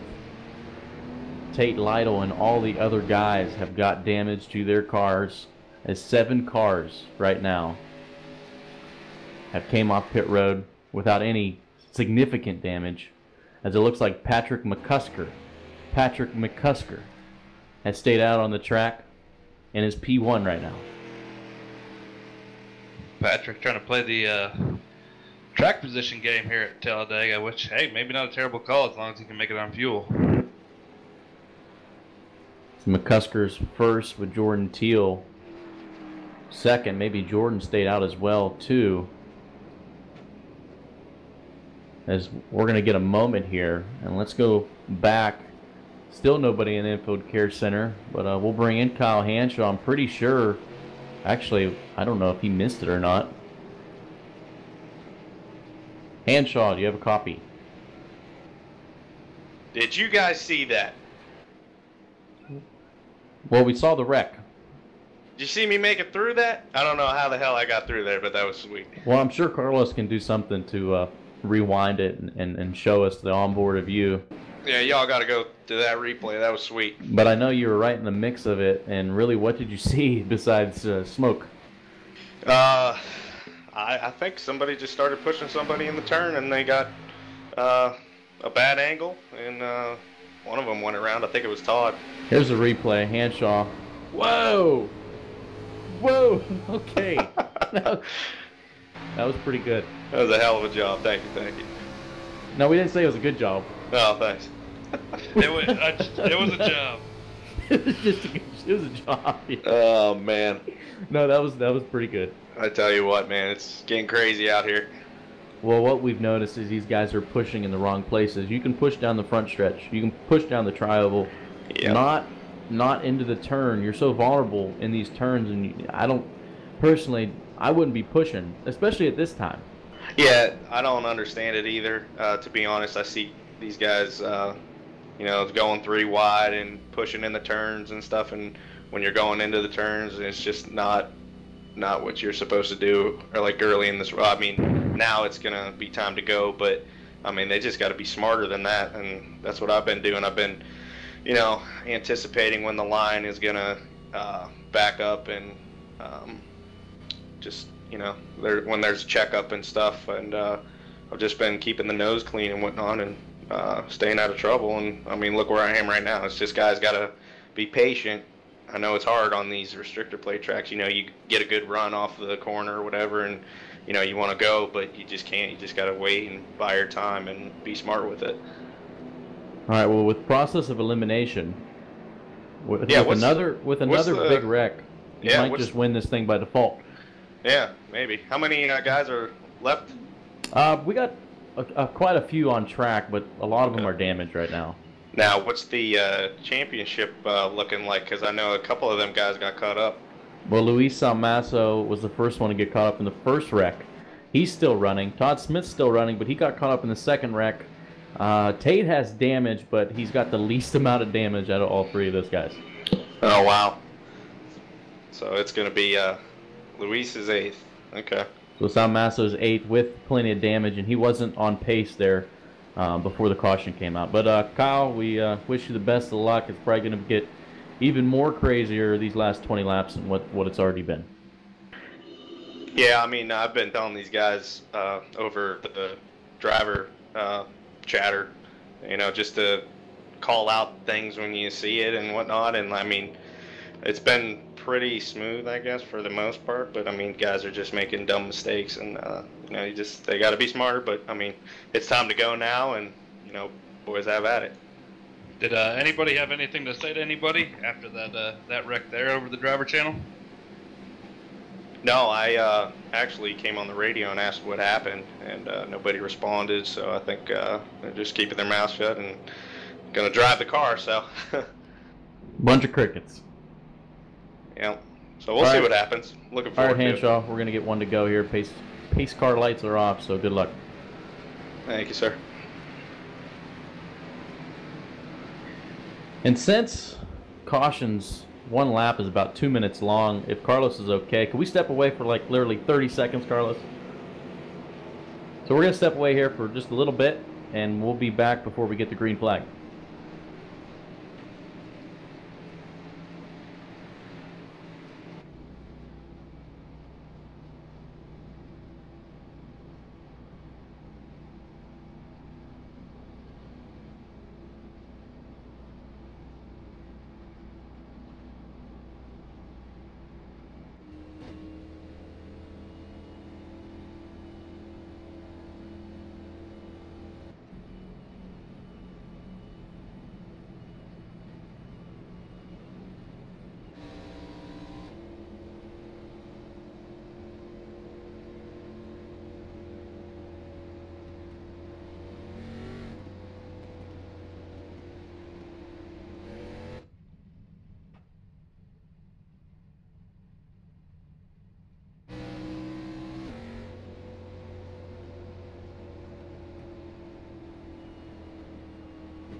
Okay, we're back now. The pace car just came out of turn 4.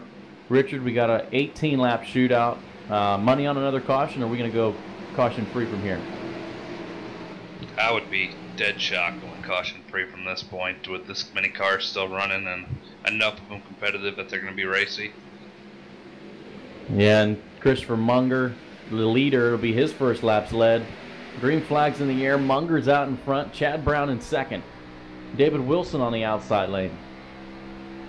As you can see, Richard, a lot of these guys are down on horsepower. This field's so spread out.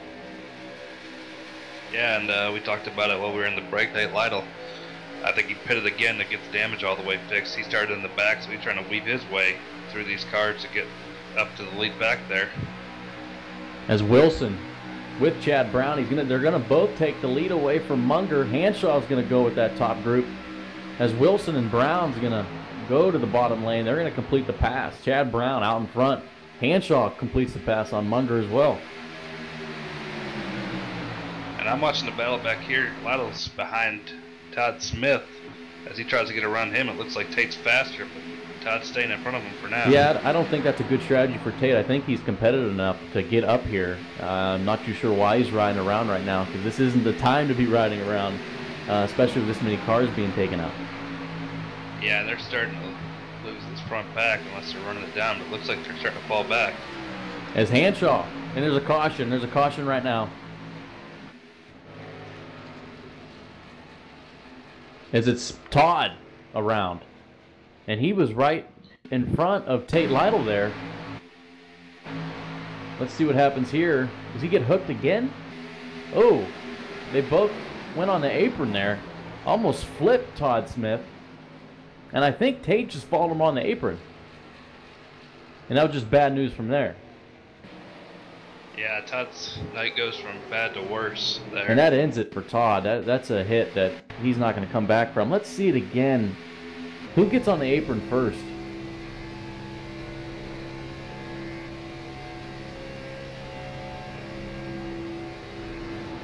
It looks like Todd dips on the apron. Man, that's just a crazy wreck. I haven't really seen that. I've seen people get on that yellow line, but not that far off the track. Yeah, we talked about it earlier. If you're the guy tucked on the guy that catches the apron, you're probably going to catch the apron yourself, and then both cars are getting a little away from you. So a bad break for Todd Smith. His day definitely gets worse. He's still out there going around. Close moment for Tate Lightle. Almost a huge break for Luis Salmaso. If those two guys both got in a wreck, Salmaso would have been your champion by default. Yeah, and as it runs right now, Luis Salmaso is riding around at the front of everybody that's still in the points. I don't know if his damage has gotten fixed enough where he's at least somewhat competitive. He was riding around, kind of hanging on to the back of that front pack, it looked like. Let's look at our in-race reporter. I think this is his first laps led all year. Kyle Hanshaw, P1 right now, started 20th. And he'll be the leader, and we'll probably get the green flag with around 12 or 13 laps to go. So if Hanshaw can just survive for 12 more laps, he can get in victory lane. And just remember, everybody, if Hanshaw wins, he's going to give a Annie Ann's gift card and a Kyle Hanshaw Racing hat. So you should be cheering for Hanshaw here if you like pretzels. When Kyle Hanshaw wins, you win. That should be somewhere on this car. Hashtag Kyle Hanshaw. All right, we're going to go into... I'm going to go into YouTube, look up the chat, and see if anybody's been talking. Oh, look, Jesus, it's loaded here. See if any good commentary is posted right now. We got some comments from our 3-wide regulars. We got James Duke in here, Cameron Rich, Peter Short, Chuck Sweeting is in here also. So lots of good guys in here chatting it up, watching the race. So thank you guys for watching. James Duke at 11 o'clock. Come on, 59. He should know better than that. Peter Short. I can't disagree with that. Peter Short, 11:02. That was all Levi. Chuck Sweet Levi says, yeah, he did good. Chuck Sweeten apparently rooting against Todd Smith there. There's a rivalry brewing between Chuck and Todd, and they haven't even raced together yet. And it looks like Cameron and Peter are scared about Talladega. Or Daytona. They said, we're scared. Daytona should be very interesting. Cameron Rich, Kyle, pretzeled his way through that wreck. Well done, Cameron. Well done. Another joke by Cameron. Tanner's car doesn't look very sharp anymore. Is Cameron going to be here all night? Don't forget to tip your waitress. It looks like they had the same ideas on the chat here about Todd Smith asking why he went on the apron. We had the same questions too. A thing too, Todd Smith's car could be really damaged. It might be a little hard to drive. I remember one time at Daytona, remember this, Richard, where we were riding in the back at the Daytona 250 all banged up and we spun each other out? That's one of the proudest moments of my iRacing career when we were 15 seconds behind the pack and we wrecked each other. That was a bad moment for us, but it was funny. It was like with 15 laps to go too, so it messed up the race. Hey, sometimes you have a momentary lack of focus, and then you get your left sides on the apron there, and you end up sideways and airborne. Also, we got a comment from Kyle Hanschel's girlfriend, Jess, saying, "Come on, Kyle." No, we don't. Yes, we do.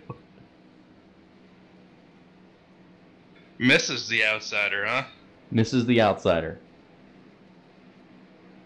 And we got a lot of people watching. Thank everybody for watching here tonight. It's awesome that we got people paying attention to the chat, chatting it up, watching the race.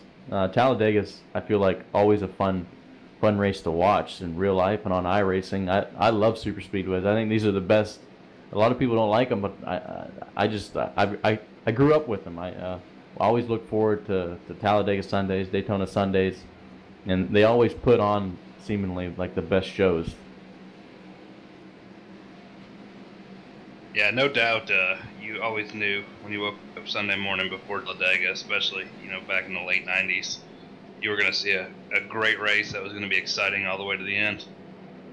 Yeah, and the '90s had some of the best racing packages. I felt like the early 2000s had great racing packages at Daytona and Talladega with that big old, what they called it, the wicker on the side of the car.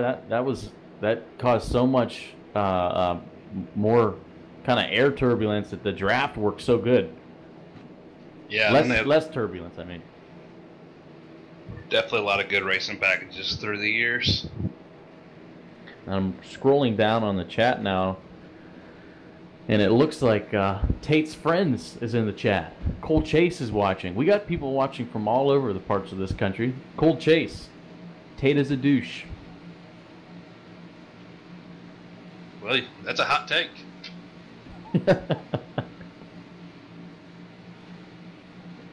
Cameron Rich. I think every one car has a suspension. Cameron said he will be here all night. We know Tate's buddies just hope he wins the championship. They can yell expletives during the post-race interview.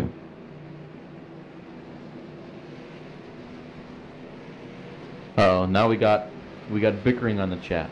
We got Levi Zielinski saying, "At least I wasn't suspended for language." Levi pops on. His day must be done. As we're about to go back to green with 12 laps to go, and Kyle Hanschel decided to take the outside line there. That's an interesting take there, but it tends to work out here, I think. Levi coming in hot with the "at least I wasn't suspended for something that has nothing to do with racing" take. As we get ready to take the go back to the green flag here with only 13 laps, or I guess it'll be 12 to go when we get back to the line. So we'll see if I can keep from stacking them up again. And the chat is definitely heating up. If you guys want to tune to the chat, it's pretty interesting. But we're going to go back to green here pretty soon, halfway to the green flag as they're down the super stretch. And we got a top 5 here that hasn't been in the top 5 too much this year. Any one of these guys, it would be a really feel-good story with Chad Brown owning PPG. If he can come out of here with a win. I know his team guy that was battling for the championship, Todd Smith, is done. He cannot win the championship. It'd be good to see Chad Brown win. Kyle Hanschel, we know Kyle. It'd be sweet to see Hanschel get his first 3-wide win on an asphalt track. Munger, the rookie, and David Wilson. He does so much for 3-wide racing with his streams that he does every week. And then Carlos's guy, Chad Frankenfield. We haven't heard too much of him. Can he get the victory? And also the Krispy Kreme's car in 6. He's damaged, but he's still rolling. So I don't really know who's going to win this thing. I think the cars that are less damaged, I feel like the top 5 there has no damage at all. So if they can get single file for 5 laps, I feel like they can pull away and just make it a battle between those guys. Yeah, this thing's turned into the underdog 500 here for the top 10. This Kyle Hanschel is going to roll him slowly, and he gets on with it. Hanschel away. Don't get too far out there, Hanschel, but Munger's hopefully going to follow him in. Yeah, Hanschel gets a big lead. We've seen how that goes. Those guys behind him stay side by side. Maybe he can keep him with the freight trains when we get down into 1 here. There's going to be a side-by-side battle for second. Munger and Brown. It looks like Chad Brown's going to prevail as Wilson's going to give Brown a shot. Can Munger squeeze in there? Looks like he's not even going to, as Chad Brown just pushes Hanschel out of the way. And now Hanschel's going to get a shot from Munger. Hanschel right up into the caressing arms of Christopher Munger as he gets a shot from him, and we line up an outside lane now, so now we're 2x2. And now we're back to 2x2 racing. Zachary Onen, that third car in the top lane. Chad Brown right now leading with the battle and with Kyle Hanshaw. Hanshaw's going to get a push. He might clear Brown. Will he do it? Yes, he does. As Hanshaw's going to weave back and forth, he's going to do that NASCAR style like blocking. If this is where it gets heated up here, we got 11 laps to go at Talladega. This is good racing up front right now. And as we run now, Tate Lightle shown in 12th, Luis Salmaso 15th right now. Tate's got to get up to that lead pack. We're 3 wide for the lead. It's Onen. Where did he come from? Zachary Onen shot out of a cannon to the lead up. Miller just straight up jacking him up on all sides of that rear end as Onen's going to try to get the lead. But there's only 2 cars up there, Onen and Miller. Will the other Miller try to get up to the front and help Brent? Brent's going to try to go 4 wide. Don't do that, Brent. Got racing all over the place. This is incredible. As Tate has caught the lead pack. That's huge for championship implementations. I can't even talk. I'm so excited, Richard. There's implementations all over the place right now. All right, Chad Brown still in the lead. Tate Lightle caught the pack. Wilson up top. They formed a line up top. They're going to run. Onen goes to the bottom to make it 3 wide again. Will Chad block? He doesn't. Man. Kyle Hanshaw down to the bottom now. They're trying every lane to try to get to the front right now. Hanshaw getting a push from Munger as Hanshaw would lead that lap. So we got 9 laps to go. 9 laps to go right now. Brent Miller wants to win this race. I've never seen Brent so aggressive in my life. Brent just shoves Onen to the lead. Onen's clear. 3 wide behind him. Onen to the top. Onen to the bottom. That's not going to work, Onen. Oh. And here we go. Here we go. The wreck. The third big one.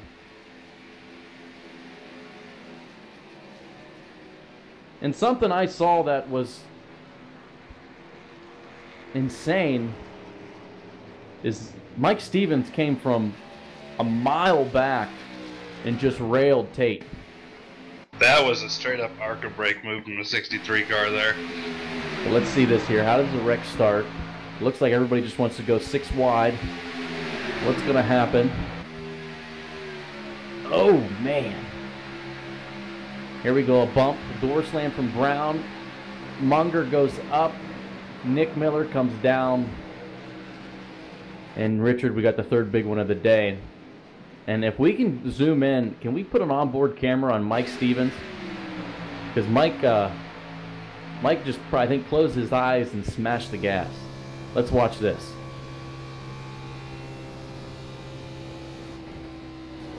Oh my goodness. Yeah, he slammed Tate Lightle. That's a lot of damage to Tate. I don't know. Mike's a veteran in this league and continually makes mistakes. It's got to shoot himself in the foot there. He didn't have a whole lot of damage to his car. Just nails him.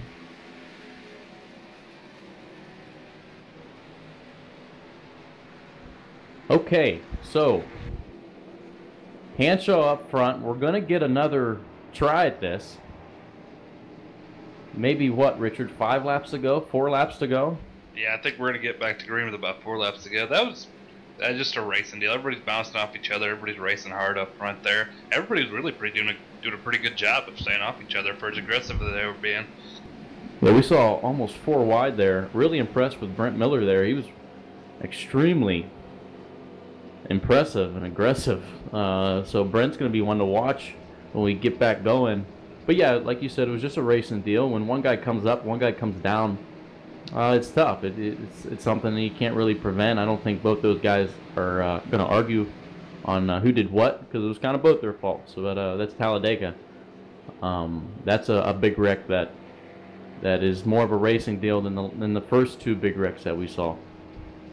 Yeah, and those cars in front of you start bouncing back and forth on the track, and you start reacting, and there's a car inside of you that you forgot about or wasn't there a second ago, and all of a sudden you're door slamming people and everybody's sideways. Not a lot you can do there. So let's do a little bit of a math here, and Carlos can help us out too, to make sure we don't do a blunder and call out a champion when he's not really the champion. Tate Lightle got 3 points at the halfway bonus point mark. At the halfway mark, the segment ends. He led a lap too, so there's 4 points. Luis Salmaso led a lap, but he didn't get any points at the halfway mark. So I'm guessing the differential between those two guys are 3, and then whatever they finish. Is that correct?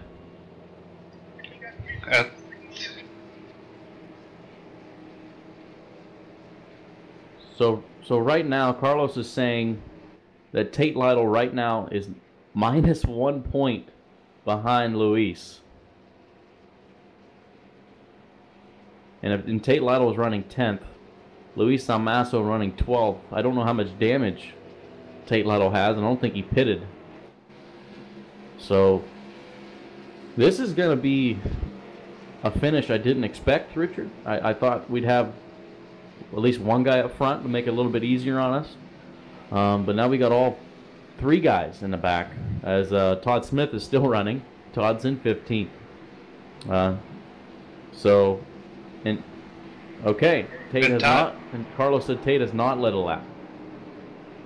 So we got a 2-point differential, and then I believe the tiebreaker is how they finished this last race, correct? I think that, I don't know. We have to get Corey on for that. I'm not too sure. And then Todd's gotten 6 bonus points, so he's actually tied with Luis.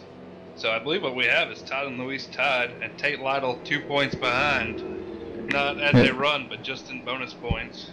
Well, if it's as they run, that means Tate would be tied with Luis, and Todd would be 3 points back. I don't know. This is unbelievable.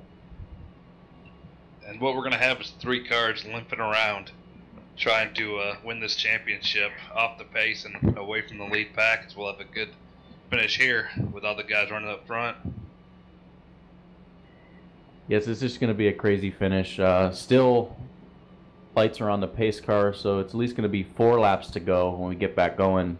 I don't know if it's 2 to go right now. But as you see it, folks, Kyle Hanshaw, the cleanest car on the track. Kyle has no damage. He's in first. Brent Miller second. Zachary Onen, the man who just came out of nowhere. No sponsored car. Up to third. Michael Whitley fourth. And Christopher Munger rounding out the top 5. Christopher's been up and down and up and down. So right now, it's going to be the guy that probably has the least amount of damage as the strongest car. And that's probably Hanshaw. But Brent Miller, Richard, has been super aggressive on these restarts.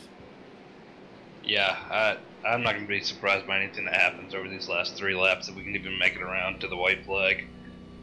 I tell you what, Brent's been aggressive. I want to bring him up. We're not going to go green here right now. Talk to him, just see his mind. What's he going to be doing when we get back going green here? And I can't find him.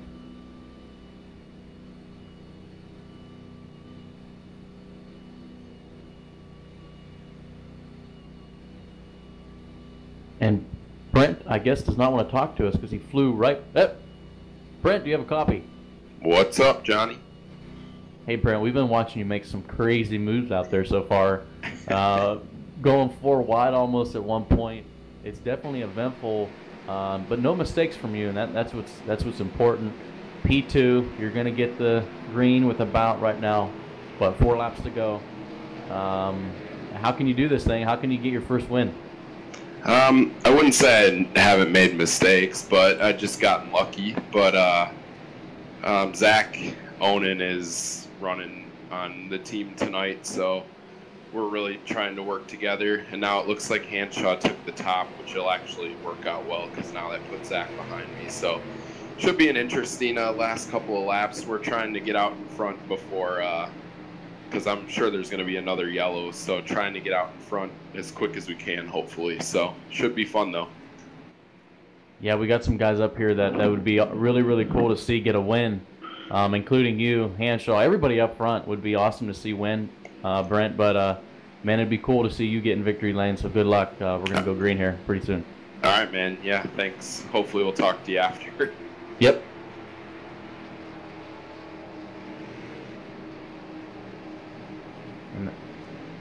And that's Brent Miller running P2.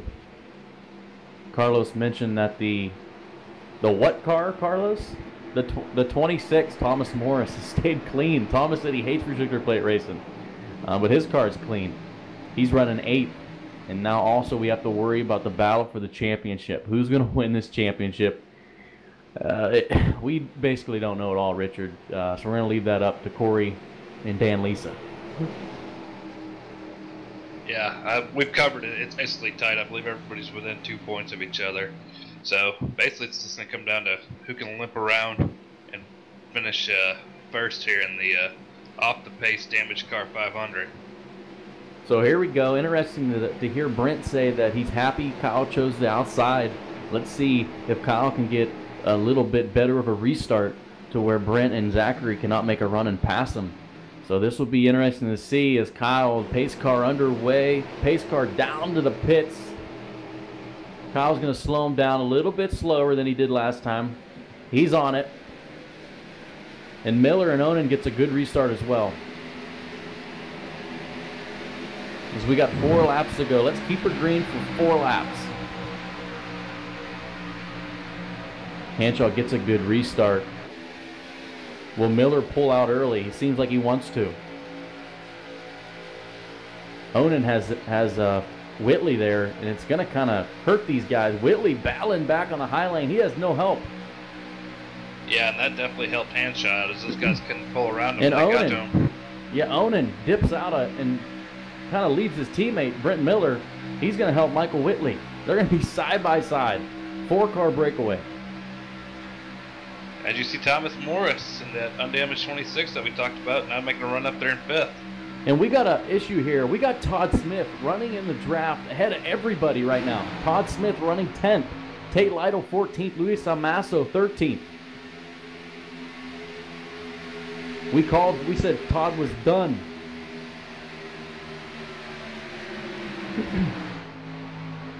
As the battle for the lead, 3 laps to go. It's Hanshaw, Whitley, 1-2. What can Miller do? Can Miller do anything right now? I think he's trapped. Yeah, right now Brent's trapped, but I imagine this is going to get a little more hairy as we come down to 2 laps to go. As Onan dips to the high lane again. Brent Miller right on the butt of Kyle Hanshaw and Whitley. Whitley's got a car length advantage right now as Hanshaw closes in.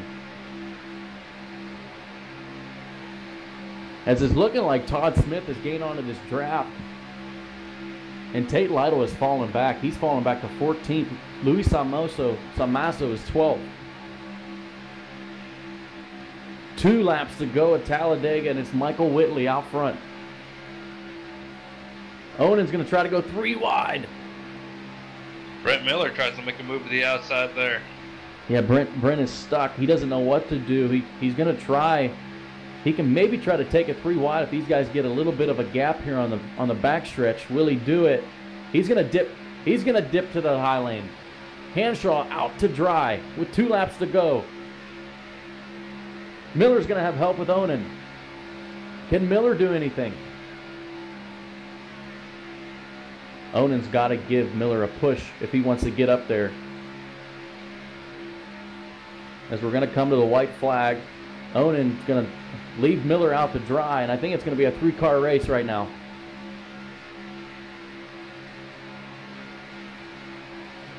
And here we go, the last lap of Talladega, the last lap of the DD Series. It's Michael Whitley, Thomas Morris, and Kyle Hanshaw. Is Morris going to jump out? Will he jump out? He's going to try to make a move. He stays in behind. Hanshaw's going to dip. He's going to dip to the outside, but he doesn't have any help, Richard. No, that's going to be tough to make that pass on your own as he tries a side draft up next to Thomas Moritz. This is just going to mess up Thomas. And it looks like Michael Whitley coming out of turn 4. Can anybody do anything with Whitley? Thomas is going to get a little bit of a run, but can he do anything with it? Here comes Hanshaw.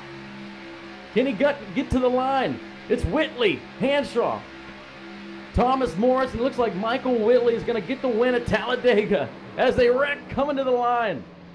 Whitley wins it. Michael Whitley, the winner at Talladega, as finishing order comes through, and Todd Smith right now being scored. Todd Smith 8th, Luis Salmaso 11th, Tate Lightle 16th. So Tate Lightle eliminated. And we'll have to wait for official scoring on those first two, but if I had to make a guess, it looks like I believe Todd Smith might have got it by a point. As we add up bonus points, that Todd Smith winning the halfway marker has to be huge to determine who wins this championship, as we do not have the points yet. If Corey can confirm with us,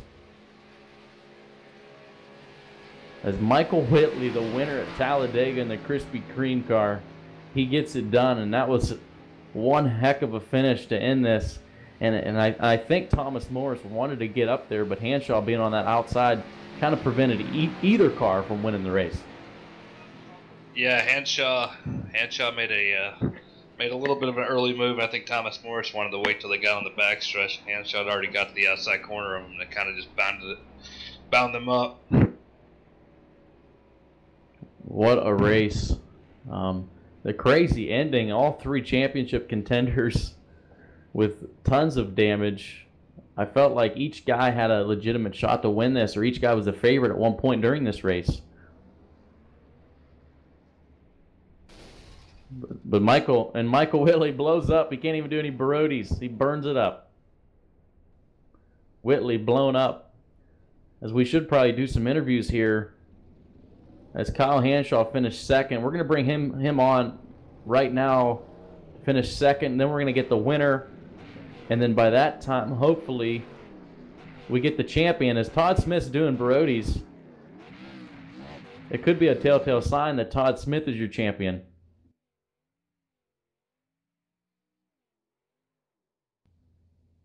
As we got Kyle Hanshaw. Kyle, you finished second. Crazy race. Crazy finish for everybody. Man, it seems like you had it there, and then that 5-car breakaway, they kind of left you out to dry on the bottom. Yeah, that kind of screwed me. I was hoping they wouldn't do that, but I know that the 26 and 62, I think the 89 or something, were working all race, so I was waiting for it. I was hoping it wouldn't happen, but it did, so I kind of had to break up their momentum by side drafting and slow their momentum down, and I got back up there, but I just had no help. I had a run coming to the line, but I just didn't get enough momentum built up to pass Mike for the win. Yeah, it seemed like the two cars running fourth and fifth kind of broke up the party and went on towards the back, and it was left with a 3-car battle. P2 though, good finish, but I know this is this series is for fun. I know you wanted to get a win. Unfortunately, no Annie Ann's gift card for anybody. Yeah, I hate it for my fans out there. I was really hoping to pull one out for them, but it just wasn't our day. But I'm happy with the second place finish. It was a good race, and up front with those guys, and I applauded them after the race. Like, I had fun with it, and they had fun with it. So all in all, it was a good night. It was like the Winston Million. You had that one fan up on your pit box with the Krispy Kreme hat on, cheering for you to get the win, get the Winston Million. But Kyle, we'll let you go. We're going to bring you up after we get done with all the interviews. But good run here today, and we'll see you in a little bit. All right, sounds good. Thanks. And it's confirmed, Todd Smith, your 3-wide racing driver developmental series champion. We said Todd was done, and somehow he managed to survive and get the champion, Richard. And that's, I mean, this whole race was incredible. Yeah, it was unbelievable that he was able to keep it together there. Had a little trouble, got turned, and then was able to get it patched up and make a run there at the end to best everybody that was beat up. And here it is. It's your champion. It's Todd Smith. Woo! Todd, man, what an eventful series as a whole. But this race just kind of summed up your season, man. That was awesome. It was crazy. Just sum it up. How'd you win this championship? Eventful, that is an understatement. But like the season's been good. Had a couple of things of bad luck, and then thought everything was going to work out here. Was doing pretty good, running up front, and somehow got loose. And then running this fast at this track, packed together, there's no room to save it really. I thought I may would have had it, but then they hit me in a big crash, and then I got spun again. And then somewhere right there at the end, that last restart, I got some speed. I don't know, I could kind of keep up, and I don't know what happened behind me. You know, they kind of got stacked up and fell back, but hey, it worked out. I got a little bit of luck there at the end and come back. Is it official? Did you win by 1 point, 2 points? I need word. I've heard that it's official, but I don't know how many points. It's got to be 1 or 2 points. We can bring the commissioner up. We can bring Corey up to give us. So we know Todd's the champion. We just don't know how much you won by. But Todd, we thought you were done the first wreck. The second wreck, you pounded the wall head on. I don't know how you didn't blow the thing up. Yeah, I don't know. It was still running. It didn't lose that much speed really. As long as I had a little bit of help, if I could hang right behind somebody or had some help, which made me nervous. If I could keep somebody behind me, I could kind of keep a little speed. But yeah, I don't know. It's like I say, luck, miracles. I don't know. It's a good car, PPG ride. I mean, it was a good ride. I appreciate the team. Like I say, everybody on PPG, you know, helps each other. I can't give them enough props. And Corey, we brought you in. Is the differential like 1 point, 2 points? What is it? How close was it?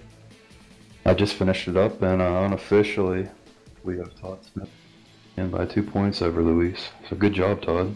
Awesome, man. Thanks, y'all. Heck of a job, man. Congratulations. Wow. I don't know, Corey. I don't think that's how it works, is it? That's the truck. No, That's the truck. It's just the truck. But still. Hey, but it's still awesome though. Yeah. But congratulations, Todd, man. Never give up. That's right. That was your motto of the whole season, and really, you were the most deserving guy, I think, to win this championship. You had the big points lead. Something out of your control took you out of it last week. All right. And this week, man, you fought all the evils, and somehow you got it done. Yeah, it's awesome. Thanks, guys. And that's Todd Smith. Guys, you guys have anything else to say to Todd? No, that was just...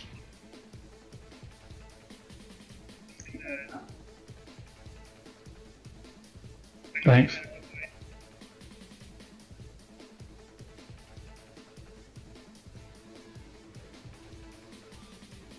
Yes, sir. I just kept my foot in it. What about that wreck I missed? That was insane. Just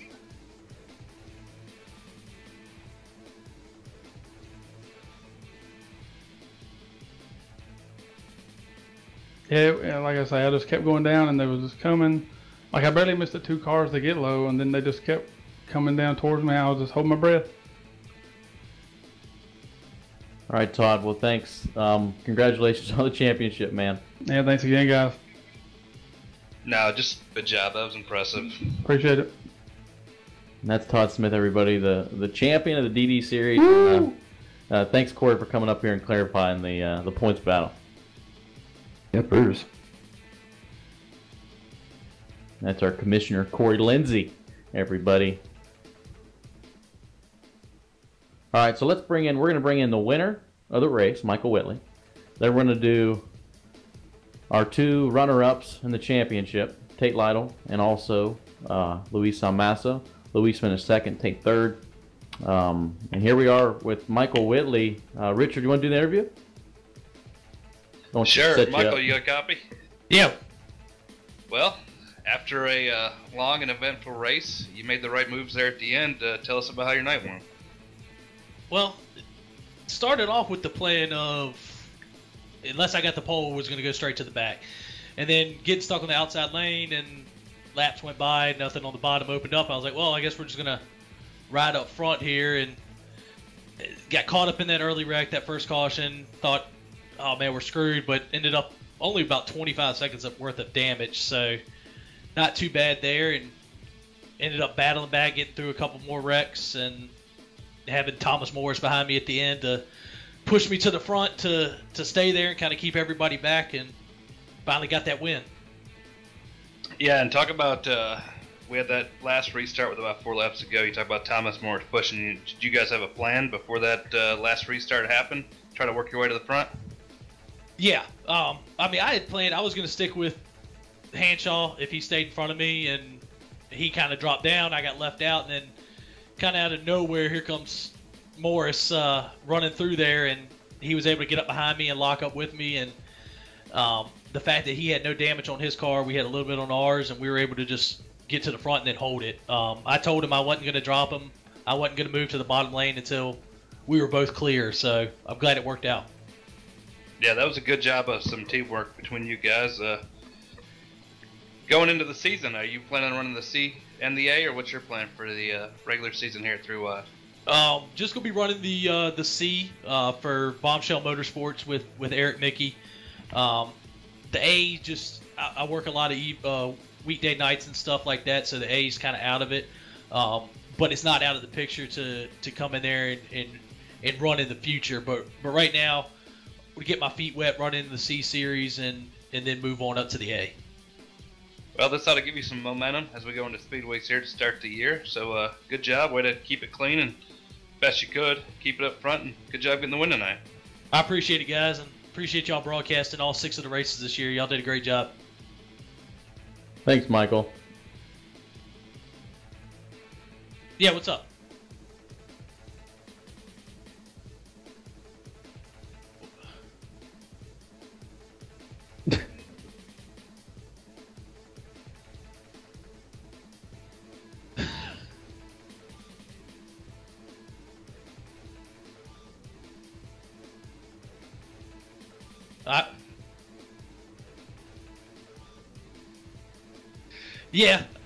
Yeah, just me and Hanshaw kind of tangled up there at the end, but it happens.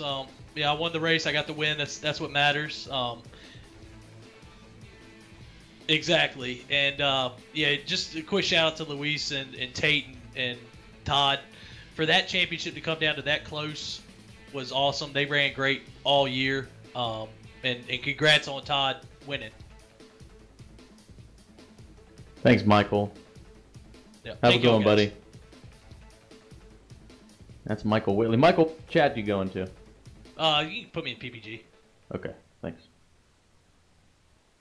Now we're going to bring in Tate, third place runner-up, and then we're going to bring in Luis, our runner-up. And we got most likely a disappointed Tate Lightle. He could see the championship in his sights until that last wreck taking you out here, Tate.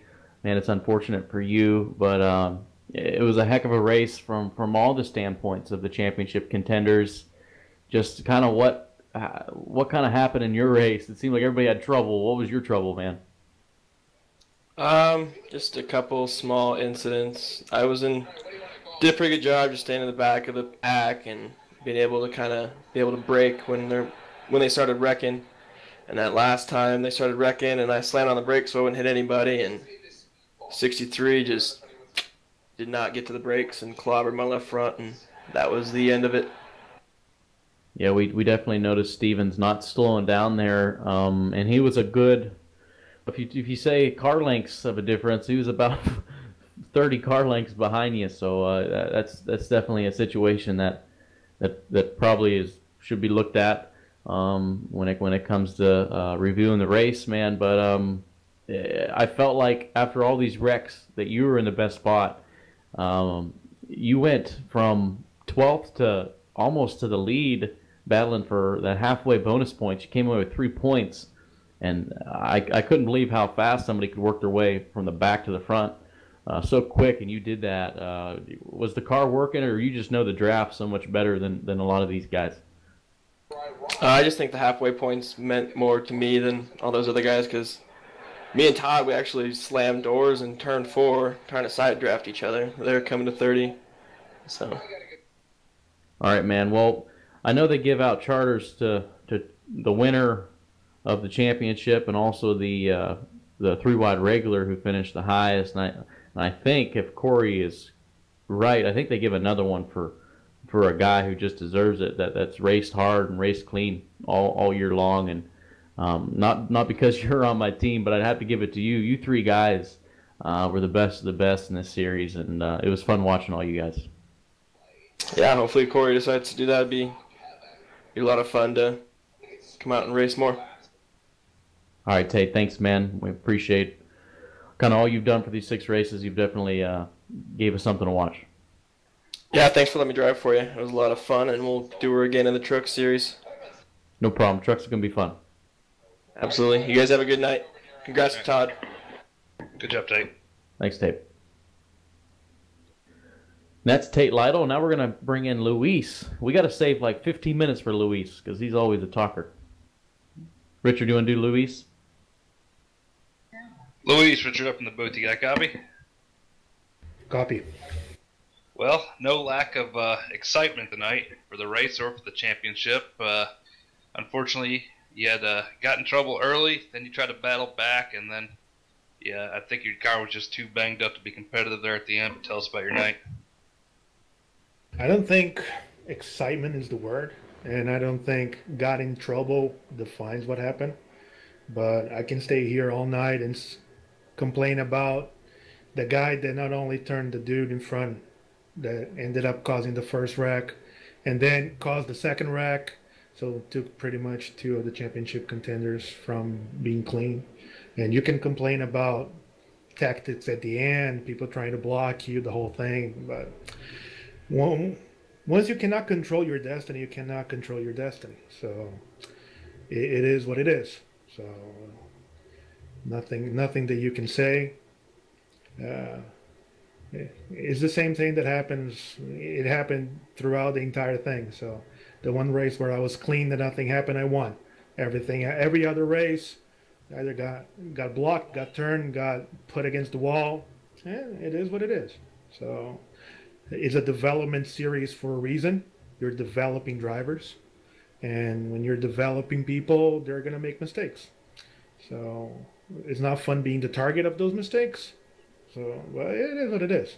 So at the end, my car was moving. I had enough speed to be in the pack, but I got blocked. I got blocked again at the end, like deliberately, in my view, because I moved up and down, and the guy in front of me moved up and down, trying to block me.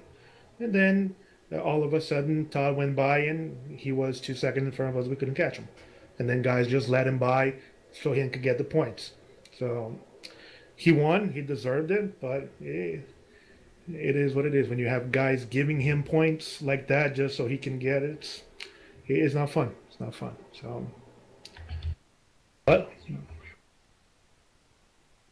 no. Everybody has the replay. Just go back and watch. So yeah.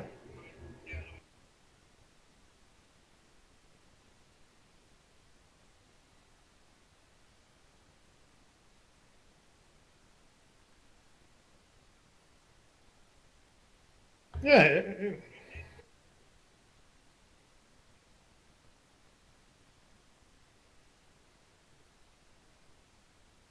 No, I'd rather donate the charter to someone that cannot afford it. I can't afford it, so I don't need it. And yeah.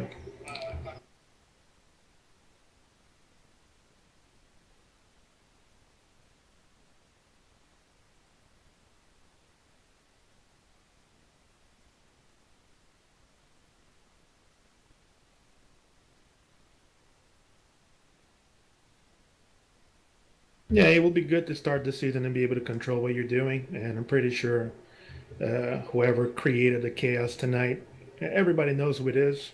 So create chaos every week. So pretty easy to spot. So you don't need to throw names out there so everybody who's on the track know who they are. So it is what it is. So it hurts. It's gonna sting a lot because I was here every week practicing and trying my best, and it's not fun when you get taken out and you cannot control what's happening. So, but whatever comes around goes around. So, yeah, everything that comes goes back. So not a problem. So, but that's it. I'll see you guys later. Have a good night, guys. Thanks, Luis. Okay, guys, we're gonna bring up Hanshaw again. Yeah, let's do Thomas Morris. Yeah, that's what I was going to say. Let's get Thomas up here. He's always a good interview. Yeah. Thomas, sorry about the hold up. We have to interview like 6 guys. The important people. No, you're important too. But you finished 3rd, and you said, "Don't pick me, don't vote for me," because I always get in a whole bunch of wrecks here at Talladega and Daytona. I think you're the cleanest car on the track, though. I mean, I got a 4X right at the end with Hanshaw. Other than that, my goal was just to finish, and I think I missed about 4 wrecks. So. Yeah, that was an interesting finish. I thought we'd have a 5-car battle. It ended up being a 3-car battle. You two got side by side there, and it kind of left the door open for Whitley to get the win. It had to have been a good race for you if you don't finish these things that often. So a 3rd place, can't complain heading into the Truck Series season. No, I can't complain about back-to-back. I think I finished 3rd wherever we were last week, so it's just good momentum. I mean, I like Talladega finishing like that, but I think I've pushed 3 or 4 people over my league career to wins there, and I just can never seem to be the guy getting pushed at the end. So it kind of sucks for that, but congrats to Whitley, and, being a Hanshaw, that was just, I was trying to push him up enough. The goal was to push him back so I could jump outside of Whitley and then maybe have Hanshaw push me, but we just couldn't get a good enough run for that. But can't complain about a 3rd. Yeah, and we kind of always talk about you, and it seems like a what could have been type scenario if you didn't miss that one race. I think the second or third race of the season. You might have been the guy that could be the champion here tonight. That adulting stuff, work and everything gets in the way. So it's just one of those things. But I mean, it's still fun. You got to race around guys and got to see Todd battle back through. I think that's probably one of the craziest championship races you guys have probably ever seen, with the points and everyone getting in wrecks and Tate missing wrecks and then getting stuff at the end. So I'm sure it was fun night for you guys. Yeah, we had, for a moment there, we had no clue what was going on. I didn't either. I was just like, who's not wrecked? Pretty much everybody. Well, all right, Thomas, we'll definitely see you in the Truck Series coming up in just a couple weeks. Can't believe it's starting already, but good run tonight, and good luck for the rest of the year. These 6 weeks blew by, man. It's hard to believe. I know. It's crazy how 2 months flew by. But thanks, Thomas, for doing all you do for us and all them awesome recap videos you do. That's awesome. Well, thank you guys for covering all 6 weeks. It's been fun. I'm sure you guys have learned a lot and seen the struggle of trying to keep a conversation going when sometimes there's not a whole lot to talk about. But I guess you guys didn't have that problem tonight, huh? Yeah, we had a lot to talk about tonight, but other times it is a little difficult. All right, Thomas. Thank you, man. Yep, see you guys.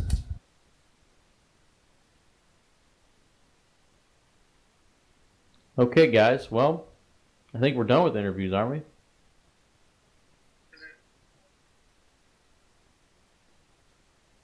Well, we can talk a little bit about what we've just seen here these last 6 weeks. I think we saw a lot of good things. We definitely saw more positive than negatives, and you guys can talk a little bit more about that. But I feel like we saw a lot of guys that showed up each week and was competitive.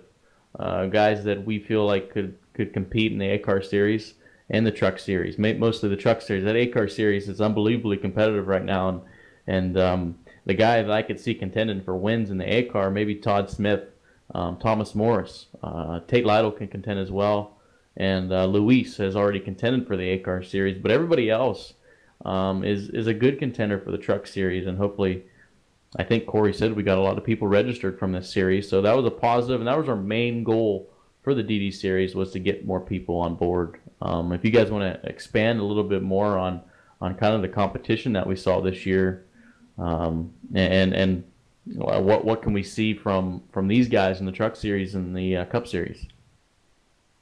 Yeah, I think you got to see the guys who are the cream of the crop of the series. I'd expect them to be competitive. Luis Salmaso was competitive last year, and obviously Tate and Todd have the ability to race with him, so I would expect them to have the ability to race up front with the Eisentech boys and the rest of the guys that are fast in our series. So it'll be interesting to see how they do as the season plays out.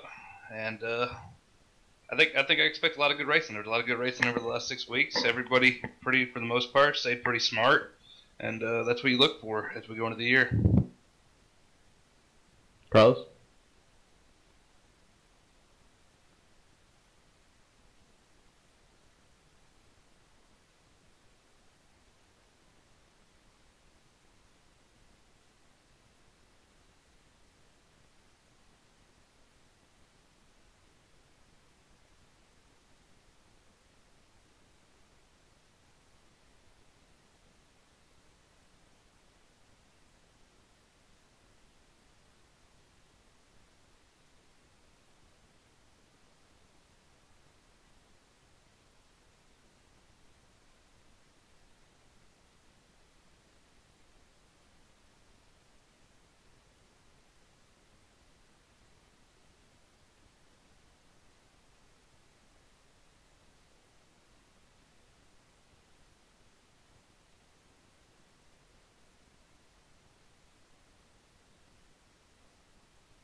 And the only negative thing I saw from this series, and it's really disappointing to me to see, is not the rookies that have struggled to really grasp the concept. It's the veterans that has made so many starts in three-wide racing make mistakes, and I'm not going to call any names out, but it's a 6-week season, and we've seen the guys that have raced with us so much make mistakes seemingly every race, some of the same guys, and that's unfortunate for us as a league to continually have guys that make the same mistakes over again. And I don't know if I'm being too harsh or not, but I feel like you can't be a veteran of this league. You know what three-wide racing is like, but you continually make the same mistakes. Yeah, definitely what you're talking about. Just some bonehead moves. You hope some of these guys get it straightened out before the year gets started. Just calm down. Just race. Use your common sense and be smart. And everybody will get to the end, and you'll finish where you're supposed to finish. No reason to drive like an a-hole. And Hanshaw, your first experience being a in-race reporter for 6 straight weeks, how was that? Oh, I had a blast with it. It was something different that we're trying and whatnot, and I had a blast with it. I hope everybody enjoyed it.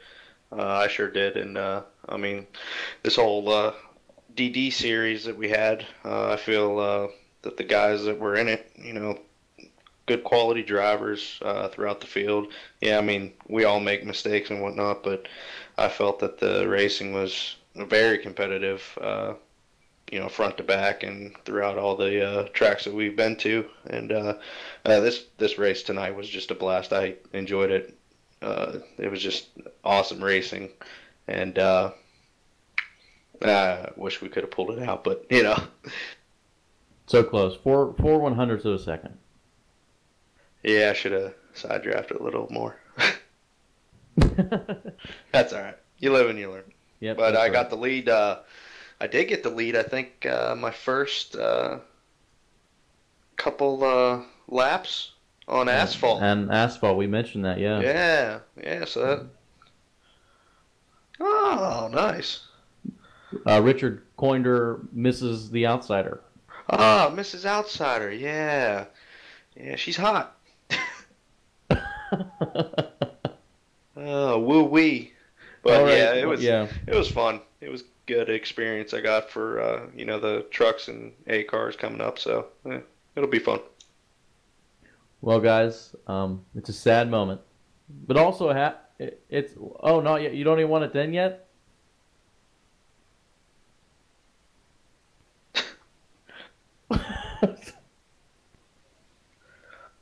Yes, yes, we're not going away. We're not leaving. We're not going to do races. That's Max Speed's job.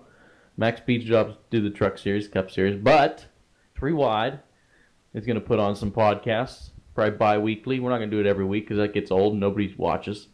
So we'll do bi-weekly. And then also, Carlos, me, and maybe a couple other guys is going to do some radioactives. And I think that's going to be really cool to listen to see what the drivers are saying during the race, kind of like what Race Hub does and NBC does for NASCAR. Uncensored, so make sure you catch all the good stuff, all the gossip that goes on. And I'm sure me and Richard will be a part of Radioactive at some point in the year, probably the first race of the season. Or you, Carlos. But we're not going to leave. We plan on doing these things, and like I say every week, I had a blast. Richard, I'm sure you had fun. Hanshaw, you had fun. And I don't know if you had fun, Carlos, because you're doing the most work, but it's been a lot of fun. So is this the time we put our headsets down? Oh, okay. Hanshaw, you want to read the results? I don't have them in front of me. Oh, okay. All right. Finishing first, Michael Whitley, his first ever win in 3 Wide. Second place, the outsider. And in P2, Kyle Hanshaw, myself. All right. Well, then third. Third place, Thomas Morris. Fourth place, good run, Zachary Onan. I don't think we talked about him all year. We get 4th, Brent Miller 5th. Patrick McCusker ended up P6, Tanner Sharp 7th. And from 7th on back is Wrecked Race Cars. Tanner Sharp 7th, Todd Smith, our champion, 8th, Christopher Munger 9th, and Jonathan Cogswell 10th.